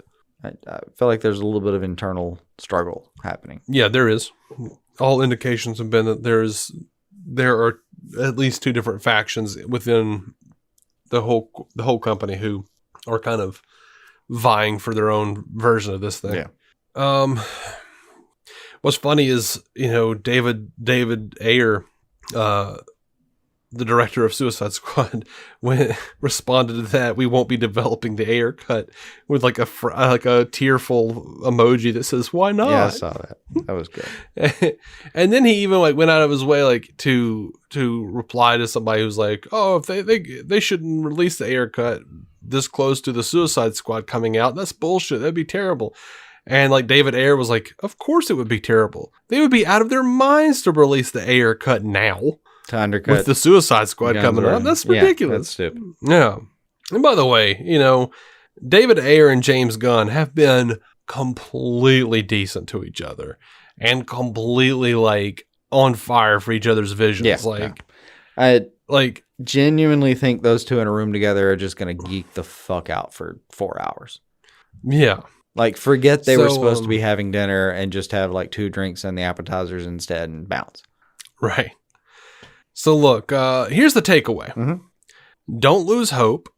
Don't delete your HBO Max subscription. Zack said, do not delete it. Keep watching Zack Snyder's Justice League if you want this thing to happen. Yeah. If you want more, keep watching. There is no doubt that that's like churn rate.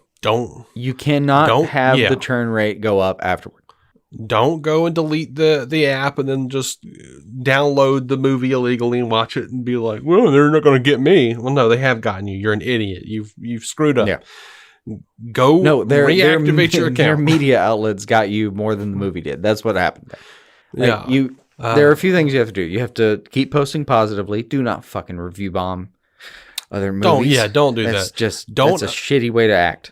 Watch both or either version of Zack Snyder's Justice League on repeat. Do not attack other DC projects. Mm-hmm. Do not tweet inappropriate, or don't tweet the appropriate hashtags in inappropriate places. All right. The appropriate hashtags would be #restore the Snyderverse, #Snyder Cut, Zack Snyder's Justice League. Don't review bomb people. Ayer cut. Don't do that either. Release the Ayer cut. Don't put that on. Don't use the hashtag on freaking WB posts about supporting an end of violence against Asians, you dicks. That pissed me off. They tried to trend one thing right, and no, can't have that either. Well, look, it is a small faction, a small percentage of the quote unquote Snyder Bros, who, by the way, I hate that term because the vast majority of the people that I know who are into the Snyder stuff are women. Sorry, not sorry. So look, we're going to hit a break.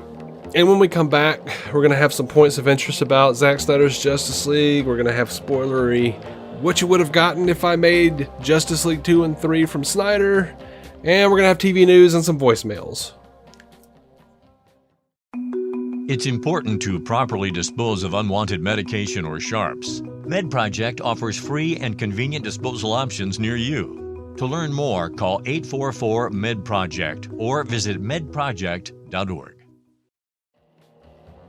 Alrighty, man, we are back. Our bladders are drained, and I am pumping more diet soda into my veins.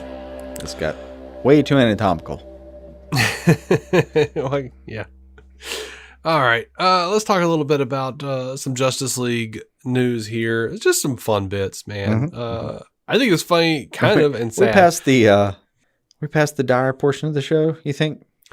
Maybe. Somewhat? Okay, all right. There's going to still be some like, oh, God, I wish they'd do this. Okay. I think it's funny, though, Zack says that he was still fighting with Warner Brothers over the Snyder Cut after they had decided to make it. Because they didn't want... well, first of all, they didn't let him have Jon Stewart in there. Yeah. And that's bullshit, because he wanted Jon Stewart at the end.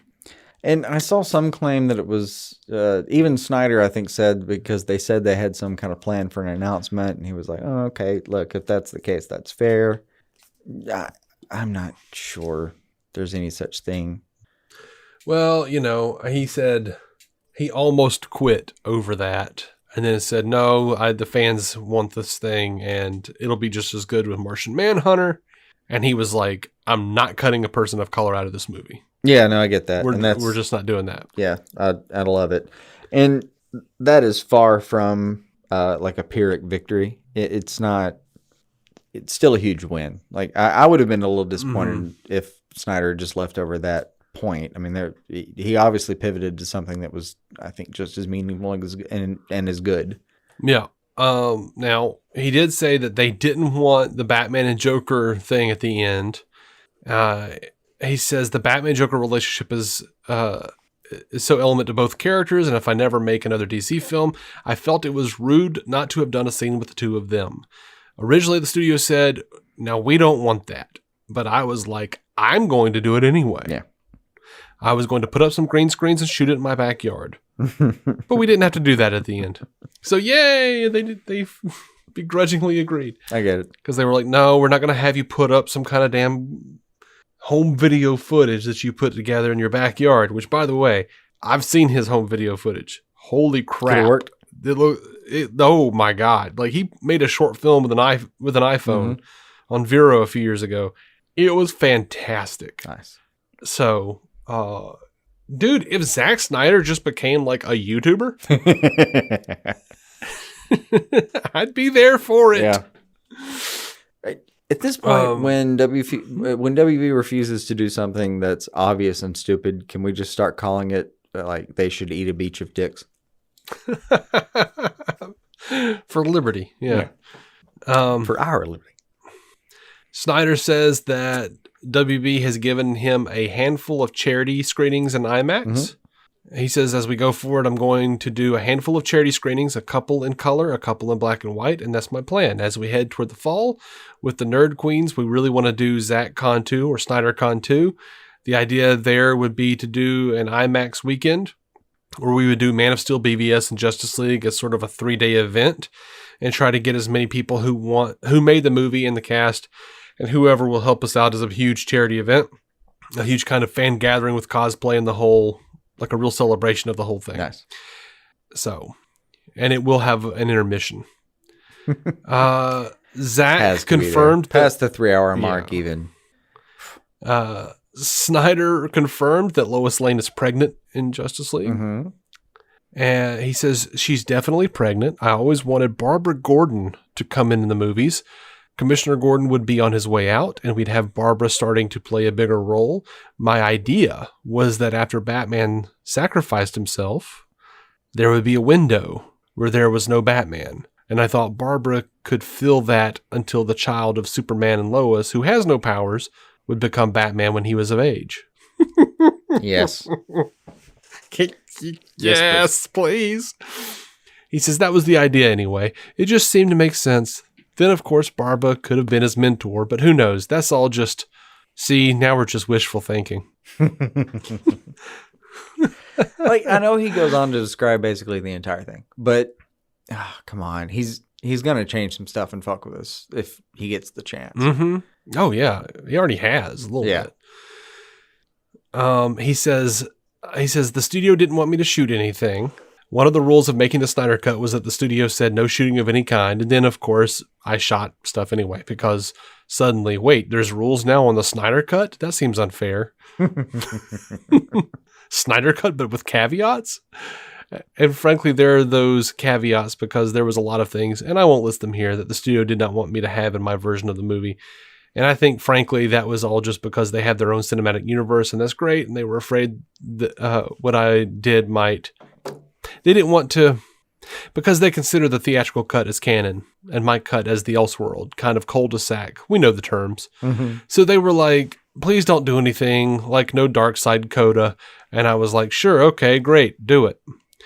Yeah. And I didn't mean to be subversive or rude. It's just that the thing that fans wanted, the deal I had made with the world, was that they were going to get the unencumbered Zack Snyder version of Justice League.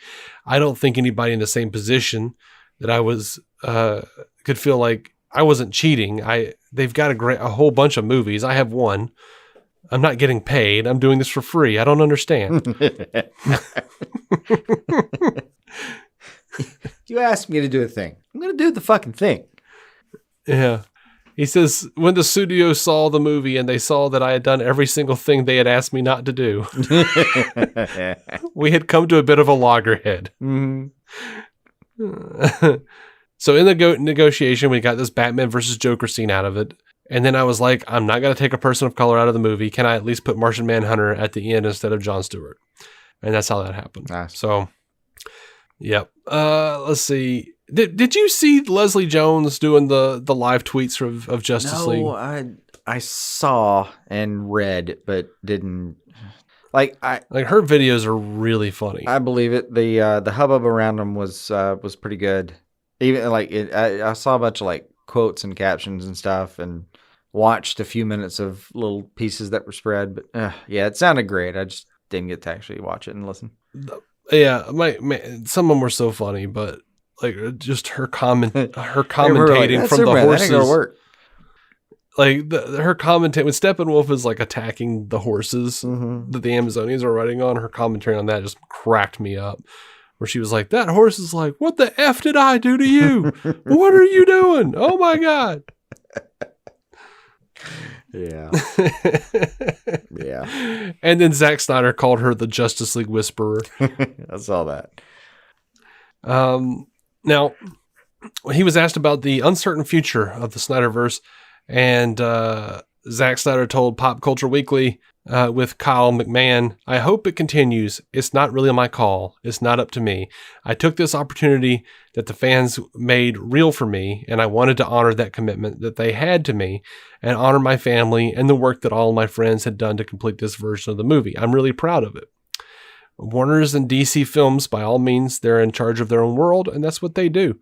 They've famously said that to them, the theatrical cut of Justice League is canon. That's what they kind of jump off of. And my little micro universe is its own thing. And I'm pretty happy with that. I'll let the fans decide how they want to go forward." And then he laughs. Yeah. Because he knows what we're going to go with Maniacally. Now, he also told McMahon, though, that his detailed plans for Justice League 2 and 3 that recently came out are not exactly what would make it to screen should he return to restore the Snyderverse, explaining that those plans don't really apply exactly to where we ended up in the Snyder Cut. See, that's good, man. Mm-hmm. Now, he was talking to Entertainment Weekly, and he admits that he never dreamed Warner Brothers would welcome him back to finish the story. And he says, because of that, he still holds out hope for more movies eventually for him. He says, "I always go, what is more likely?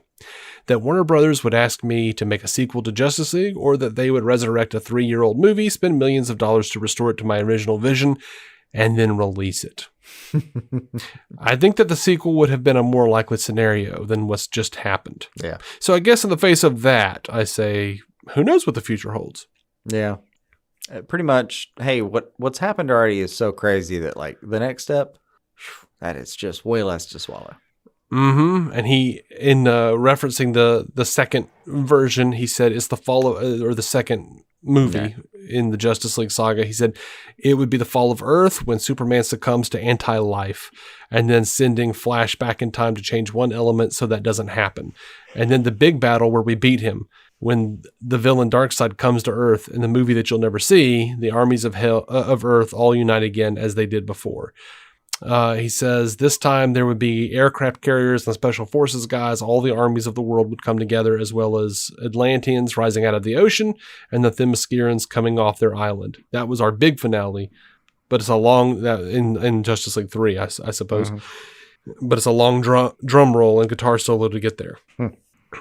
He says Justice League 2 would have shown Joker murdering Robin. He says Justice League 2 would have practically been entirely set in the Nightmare world. And before the group of leftover heroes goes to stop Superman once and for all, they would share a Last Supper type meal and recount stories throughout the years. He says, basically in the alternate future world, we would have been in a post-Superman anti-life equation world where the team knew that the only way to fix the world was to run Flash back and warn Bruce to save Lois. And so in that world, the movie was basically going to be about a ragtag group of Justice League members pulling off a crazy mission to steal a mother box from this half-destroyed cathedral in Gotham and get it back to the Batcave in order to use it to power the cosmic treadmill to jump Flash back in time. Good Lord. Okay, though. And the night before the big mission, they would have this Last Supper sort of reckoning where they would all tell their stories. One of those stories was Joker telling the story of the death of Robin. Right. I mean, who the hell doesn't want to see this? I also want to see he does specifics if, like, when Joker in the actual cut just says, like, you need me. I want to know so much more about those few words. Now, going back to what Ann was saying about how there was, unprecedented, diversity. Zack set up in Justice League an Atom movie with a Chinese cast. When they talk about, when they bring in Ryan Choi, they set up his expertise in nanotechnology. Snyder says he was setting up a Chinese cast spinoff where Kaisai's altering scientist becomes the next superhero in the Snyderverse corner of the DC Extended Universe. He said, I had been pitching to Warner's to do an Atom movie with him in China. That was my goal. Gee, they didn't do it. I thought they were all about diversity. Yeah. Assholes. Only now. Yeah. Okay. So he did say that a comic book sequel could happen with fan support. He said, I talked to Jim about it. Jim Lee. We literally had a plan to do a comic book, a huge run. We were going to do basically a comic book based on the whiteboard that I had up in Dallas at the Dreamscapes of Zack Snyder's Justice League exhibit. There was a comic book that we were going to base on that. And then I wanted to do a mini run on the Joker Robin backstory, like a run on what was happening with Batman, what was happening with Joker, and what was happening with Robin, and just that story as its own sort of micro story. We were super into it, and then when there was AT&T acquiring Time Warner, and there was a bunch of switches and a bunch of cuts at DC, and Lee said maybe in the future if there's fan support, but we'll see. Yeah. I think at the very least we will get it in comic book form. Yeah, minimally. Let's see. Zack says, I would love to see that in the event that we weren't ever going to see anything else for sure, but yeah, way more mountable. Zack says that Justice League 3 was very much a Superman movie. He says following his first flight in Man of Steel, his death in BVS, and his resurrection in Justice League, Superman was to be the main hero in the charge against Darkseid. He says Batman makes the ultimate sacrifice in Justice League 3. He says A pregnant Lois Lane would help a back from the dead Superman learn to become Clark Kent again, feeling more human than ever as he and Lois start a family. I had just assumed that the final movie was going to be very much a Superman movie, like the final chapter was going to be a large percentage of Superman to just bookend the whole thing. Because if Batman died, it would have very much fallen on Superman to be the de facto leader. By the way, at that point, Wonder Woman would have been made Queen of Themyscira, as she would be leading the warriors of Themyscira into a battle against Darkseid himself.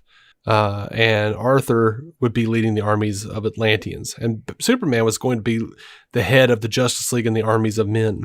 And so Superman would have gone from this kind of berserker Superman to a benevolent Superman. That's nice. He says Justice League 3 would play like Man of Steel 2 because Superman has the hugest arc of everybody where he goes from like the main villain to like the main hero. And that struck me as just really cool and fun and like a really interesting trajectory for him because I think traditionally Superman is one of those characters that people don't see as changing a lot. You know what I mean? He's kind of a rock that everyone props against. And I just thought, how cool would it be to make our Superman the character that goes on the most incredible journey? Yeah, I like it. I'm down. I want to see it. Let's do it. Come on, Warner Brothers. I mean, I was also down with him wandering through the hillsides to grunge music. I get it. That sounds new and interesting to me. We've already done a lot of the other stuff. To quote Bernie Mac, come on, America. Let's see. Joe Manganiello reveals Ben Affleck's Batman movie would have featured Batgirl versus Deathstroke. Mm-hmm. He says there was like a big, huge showdown. I think Batgirl jumps in to try to help Bruce because Deathstroke is so fast that he can anticipate Bruce's movements. And there was this huge fight in Gotham City where Batman is like, completely afraid that he realizes he's met someone who can take him. And that leads to this big climactic battle throughout the streets of Gotham City at the end. Yeah. I want to see Ben Affleck's Deathstroke Batman movie. Yeah. I mean, I'll take the scraps if that just like shows up on a scripts website one day. I'll read the fuck out of it. Mm-hmm. So this was comicbook.com's Comic Book Nation podcast. Manganiello explained that the scene between Slade and Luthor in Justice League sets up things with Lex telling Slade Batman's real identity. He says, as you could kind of like infer from the proper Justice League end credit, Slade is summoned by Luthor, who offers a peace offering of Bruce Wayne's identity. Mm-hmm. He knows that Slade lost his son and he blamed Batman for it. Batman had a hand in it. And Luthor summons him to his yacht and gives him the key piece of information. So now he's setting loose this unstoppable force on Gotham City. And Bruce Wayne in the Batman film was going to be kind of similar to like, imagine if David Fincher's The Game was real. Deathstroke systematically dismantled Bruce's life and starts murdering all the people in it. And you destroy his finances and just basically paints him into a corner. Yeah. So far, so good. Mm-hmm. He says the studio was very much enthralled by all of the research that I was doing. I was starting to build the character out and pitch them ideas, and I built a backstory. And because I think a lot of times the comic book stories of Deathstroke are very, very far fetched. They're very superhero-ish. Where Deathstroke's holding a submarine over his head and throwing it, and I wanted Deathstroke to be human and grounded, and so I started with he was a part of the American military. Okay, well, what part? What branch? What would he have done? Where would have been, what did? I don't know how that's a sentence, but whatever, Joe. What does his wife do? And then, of course, like the League of Shadows influence, and why does he carry a sword, and how do you learn how to use a sword? If you're, most military guys don't mess around with katanas. It's just not what they do. So that part of the story needed to be built out. Right. And so I was really grounding it, and they were really, they loved it. So I worked on that for 6 months. The end of that 6-month period, I wound up having a 2-hour-long Skype call with Gareth Evans, which I've talked about before. And Gareth and I entered negotiations with the studio to make a stripped-down version of Deathstroke that was almost like, imagine Deathstroke in the Raid 2 film, a revenge film with Slade, the mask, the patch, how he lost his son. Nice. I would have taken that too. He says that in the same podcast that things are in place for his Deathstroke movie post Snyder cut. He says all of those tracks for the Deathstroke movie have been laid down. So it's all there, and I think it would be really a shame if the fans never got to see it. I would go to my grave unhappy. All right. Nice. So let's take one more break, and then we come back. TV news and voicemails.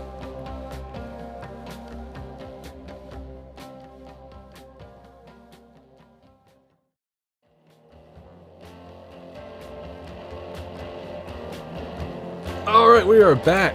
Let's get to this TV news and these voicemails here. Superman and Lois has been renewed for season 2. I've been really digging the show so far, so I'm down with that. Supergirl has cast Eliza Helm as a younger version of Cat Grant for a couple of flashback episodes. So that's interesting. Yeah, that'll be an interesting turn. Yeah, it says, eager to step out of Lois's shadow and out from under her boss Perry White's thumb, Cat chases a story to Kara's hometown of Midvale.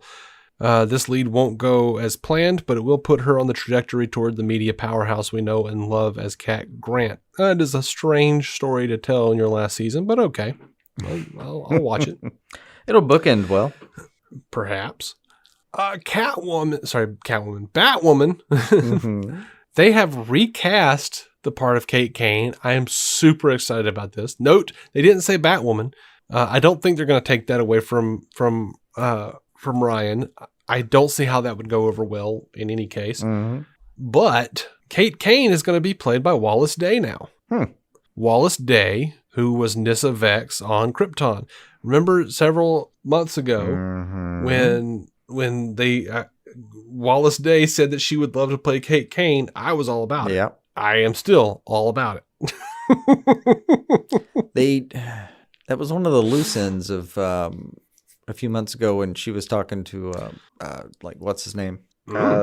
She was talking to the Luke Fox guy at some point. Oh yeah. About you won't believe what I saw here. I think it was before Fandom, and it was like a loose thread that never got pulled. Yeah. Yep. It seems to be the answer there. Yep. Carolyn Dries, the showrunner, says Wallace Day is going to be playing our altered version of Kate Kane. And she's an amazing actress. Dude, I don't have any, I would love to see her as Batwoman. I have no reason, I don't understand how or why they couldn't have 2 Batwomen on the show. Or her just playing a separate vigilante altogether. But I really hope Wallace Day sticks around because I like Wallace Day. Yeah. Yeah, that too. Not only is she a really great actress, but also the thirst is strong. So I'm not proud of it. Also not hiding from it. I'm going to admit it happened. So they've also cast Peter Outerbridge as Black Mask. So we're going to get some Black Mask and Batwoman coming up. Yeah, I saw a shot of that. Looked pretty good. Yep. And The Flash has cast Jordan Fisher as Bart Allen. So we're going to get a little impulse, looks like. I'm down with that. Yeah. The Flash family, man, it expands quickly. Pretty much. And then retracts. Yeah. It's wherever you take one, you end up bringing the rest of them pretty quick. Ava DuVernay's Naomi CW show.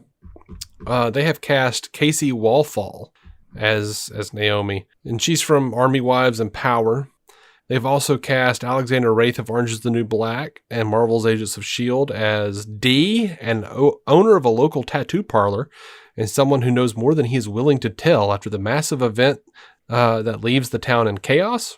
They have cast Cranston Johnson of Filthy Rich in the role of Zumbato, a mysterious owner of a local used car lot.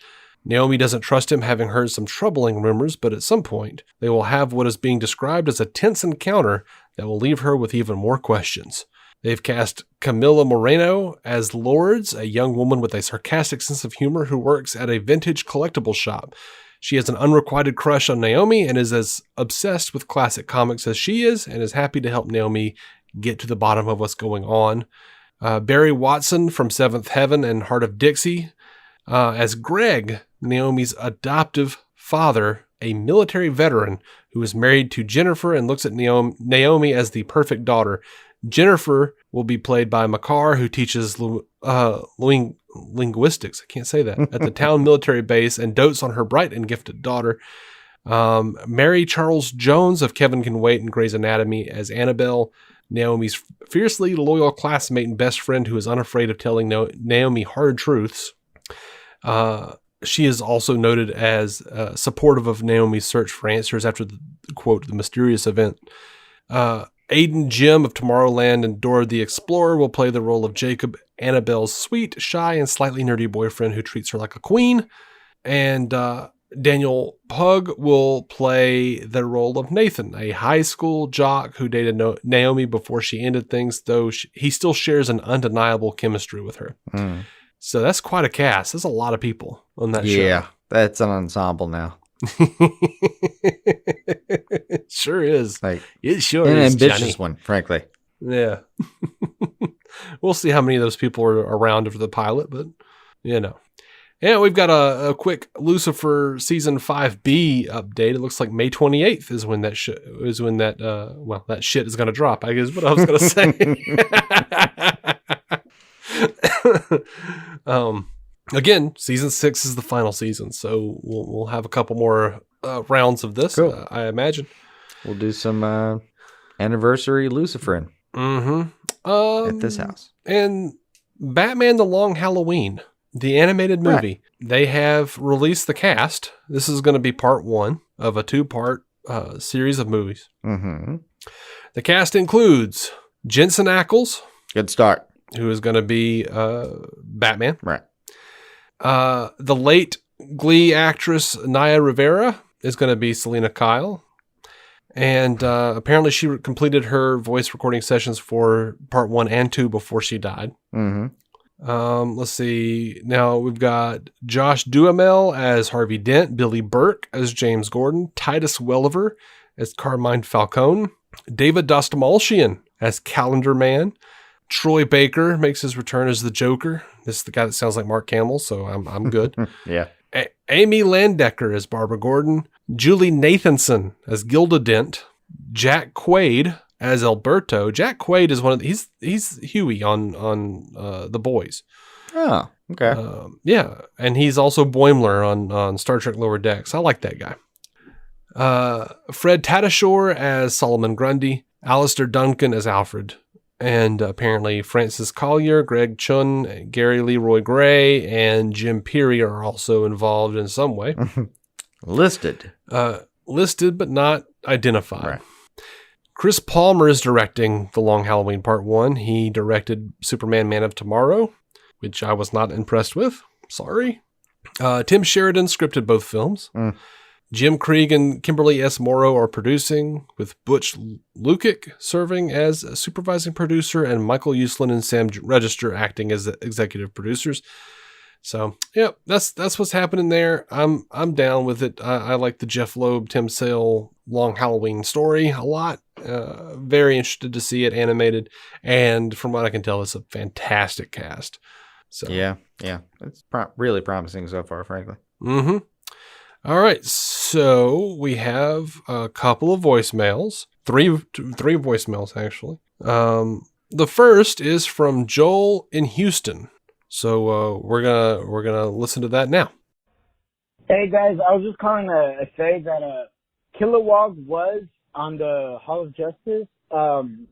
He was a dead Green Lantern, and like that you see in the rubble. And then I was also gonna say the only thing that I didn't really care for about the movie was that every time they showed Wonder Woman, they would play this little background like music, and I'm gonna try to mimic it. I know I'm not gonna sound anything like it, but it was always just that,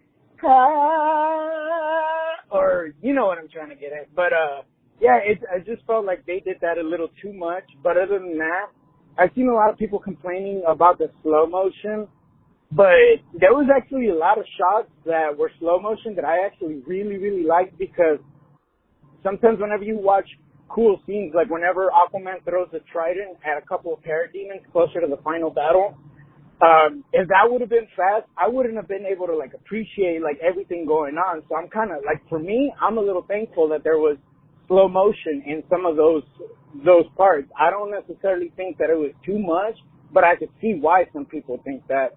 But yeah, I love the movie, man. For me, I'm gonna give it a 9.8 out of 10, and I'm only taking away like the 0.2 because of that Wonder Woman. But other than that, movie was awesome. All right, guys, keep up the good work. Later. Yeah, man, that you're doing, man, Joel.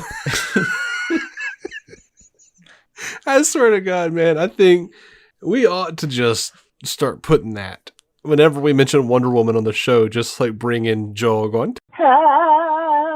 Might just show up from time to time. Oh my God. Yeah. I thought it was cool. I thought it gave it like some sort of like, I don't know.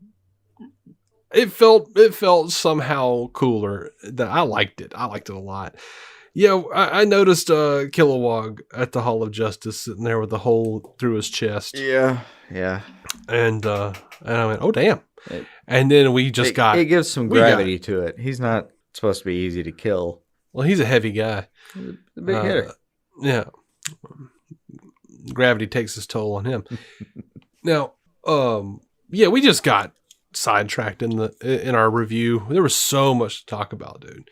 What was his other point here? Oh, the slow motion. Yeah, there are lots of. I've seen that story too, banging around, but yeah, there's a story that's like 10% of the Snyder cut is slow motion. Okay, well that's 24 minutes, but also slow motion is it's splash pages, man. Like we're still doing comic book movies, right? Yeah, there should be moments where you're just staring at it and want to pause it and frame it. Yeah, like I'll take slow motion. I'll take it. I'll take it way faster than lens flares and shaky cam. I'll tell you that right now. Yeah, and I'll definitely take it over whatever the hell Christopher Nolan was trying to do with his action sequences in his trilogy. Like which that's a lot more shaky cam. And I just don't like shaky cam. I don't. It's like, I want to be able to see what I'm trying to see. Like if you look at a, Transformers movie, and that's one of the things that I hate when people are like, Zack Snyder's basically Michael Bay. No, he's not. Zack Snyder, when he does a slow motion, you can tell what the hell's happening. You can understand what's happening in his action sequences. When I watch a Michael Bay movie, all I see is a bunch of jibbly jabble. Like, I don't know what the hell that is. I don't know who's fighting who. His Transformer movies, like, it's just programmable matter flying around. Yeah. And then every once in a while, one of those it's almost like you want to be like, am I supposed to be high to watch this correctly? And then if you try that, you're like, and it's worse now. It's worse. And every once in a great while, one of those robots will pop a head up and they'll say something that sounds pretty racist, and you'll go, oh, that's the blackface robot. Jim Crowbot. Gotcha. Yeah, I get it. I don't think I ever saw more than the first two of those, and I was like, okay, I can't do anymore. I get it. I think that's as far as I made it to. Sorry. Also, talking about the slow-mo, I'm not sorry. And he's absolutely right. Like, it does give you time to appreciate and breathe with some really good moments. We're also not mentioning moments where things happened way faster than they normally would. Like Wonder Woman breaking down the robbers, or that fucking kick push thing that Superman does. Yep. I went back and like rewound that scene, by the little rewind button several times just to watch the kick, man. It's glorious. You barely see his leg move and he just flies into the distance. Right. And, also, again, Wonder Woman, God, that was so much more badass than even... As is the way. Yeah. As is the way. The detractors try to point out things that they think the general audience will be like, ooh. And they don't understand or notice that, like, all of the sped up scenes, the things that happen very quickly, like, there's a rhythm to it all. Like, yes, there's slow motion. And yes, you could make a headline and say, 1/10 of the movie is slow motion, but not all at once. It's not like there's like a 24-minute sequence that's all in slow motion. Yeah. Go screw yourself. You're an asshole. Alternatively, like you could be like any movie almost. You could be like 10 to 20% of this movie has no dialogue. Yeah, because you had to have like establishing shots, and occasionally people just acted with their face instead of their tongue and that kind of thing. Or you could be like 40% of this movie is silent, and it's just all the front part of Wally. Yeah, I saw like one girl who was like posted like a picture of like the night sky in Gotham, and it looks like it was like a fade in. And she was like, my brother saw this and was like, is the whole movie in black and white? I'm like, that's just how night works. I mean, it's just dark. My God, really? I mean, then she like went on to like shit on the movie the entire time, like, and I just blocked her. I was like, I can't deal with you. I don't even know why you showed up in my stream. I thought I took care of all of you assholes. But yeah, whatever. All right, so I'm gonna warn you guys up front, and I understand if you can't stay with us. We got a couple of voicemails from the Witter Woman. So we're going to play those, and we're going to react to them. I think they're funny. And I pray that the old Witter Woman, whoever she really is. Only that we understand it has been divisive. It has been divisive. I pray that the old Witter Woman never stops. Mm-hmm. Keep them coming. I always enjoy voicemails from the old Witter Woman. But DCOnscreen.com if you just can't do with it. Mm-hmm. Here we go. Well, I'll tell you what, I hear y'all talking about them haircuts. Oh, the haircut this and the haircut that. Well, I'll tell you, back in the Depression, we used to go to old Delmer. Delmer had him a barbershop, and you'd get a real good haircut from him, I'll tell you, just for a nickel. And he'd shave the sides, and then if you had an extra penny, he'd put a little of that pomade up there and get you looking real good. So I'm just letting you know, us old folks, we know about them haircuts too. So well, I hope you have you good. And I'll talk to you. Oh, and I heard you talking about that old Green Lantern, and well, if you ought to put a brighter bulb in that, or a good candle in there, because green, you won't be able to see nothing at night. All right, well, thank you, bye. Well, I ain't got much sense today, I'll tell you that. I've been into the corn squeezing, so I apologize for taking up your time. All right, thank you, bye. I see her 97 Nokia phone hasn't given out on her yet. Right. Witter Woman is Ayer cut. Ayer, as in David Ayer. We're not talking about a haircut, Witter Woman. Yeah. Oh, God. But, yeah. It seemed so fashionable at the time. Going down there to get that haircut everybody's so excited about. And just it's practical. You know, your light bulb should probably getting to different Not colors. green. Yeah, green feels like a bad thing. Sometimes. I mean, unless I was Can be. in high school going through certain phases and I found deeply colored light bulbs in my immediate vicinity, I'd be a little worried about what was up. I'd love to see what the Witter Woman said about the F-sharp bell. But oh God.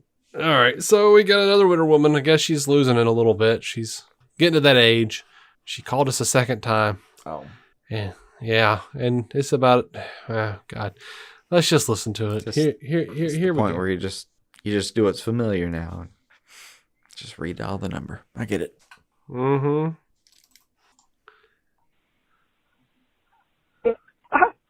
hear you. I didn't know y'all knew about that. Hey, you youngins, you guys, you know a thing or two. I have to give you that, 'cause back at the old church in the Wildwood, we used to be up there, and old Clinton Snyder. preacher. He surely wasn't. He was a good one. And he'd say, as grows the trees, so flows the river. And we'd say, well, what verse is that in the good book, preacher? And he'd say, well, you have to find it. And we'd be looking for that Snyderverse up and down in, and it made you read the whole thing from start to finish, which I think was probably, he might have been pulling our leg a little bit. But anyway, I appreciate y'all talking about the Snyderverse, and if y'all ever figure out where it's at in the good book, hey, you could surely let me know. All right, well, I thank you, Tom.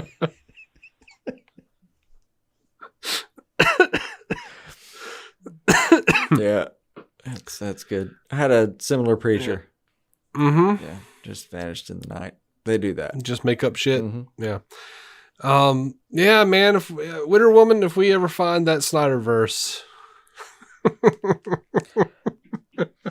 we'll let you know. We'll have to get some special shipping permissions to, send it to that hilltop in the Appalachian Mountains that I suspect you live in. Yep. Maybe employ a series of donkeys and some sort of West Virginian Sherpa. See if we can get that message up to you. Or we'll just say it on the show. And I don't know how she's listening to the podcast, but well, she's high up. She's on the side of a mountain. She can get some good reception up there. She's probably so high up she can't get any reception except occasionally when like overhead cheap redline flights are playing some frequency that somehow bounces our ridiculous bullshit off it. Oh, she's high, all right. You heard what she said about those corn squeezes. Yeah. Look, she's getting tall. I don't know what's going on because when we had our anniversary episode, or maybe it was the Winter Woman compilation. I can't remember which one, but I like Cletus came to me. You understand? With tapes. So sometimes the Winter Woman gets in contact with me. I don't know. I don't know what's going on. Is she part of the Secret Service? Is there some sort of cabal? I don't know. No. In that case, it's Sherpas and weather balloons. The country cabal? Mm-hmm. Just have someone in a neighboring county shoot it down at the right time. Might as well be the hee-haw cabal. Or as it's pronounced, the hee-haw cabal. Yeah, man. All right. Well, I think that puts this episode in the books. What you think, man? What you think? I think it's better than it's ever been. Cool. Well, OVs. Thank you so much. It has a smaller percentage of returning than another Snyder movie. Well, damn. We'll be back next week. I just meant this particular episode. It's out. Okay. It's gone. It's done. Like, well, shit. All right. Thank you so much for listening. DCOnScreen.com for all the things. The donate button and the shirts and whatever the hell else you need. I don't know. Links to all the places you can subscribe, Spotify and Apple and all that shit. We love you. Thank you so much for listening and supporting our show. And respectfully restore the Snyderverse. Until then, keep some DC on your screen.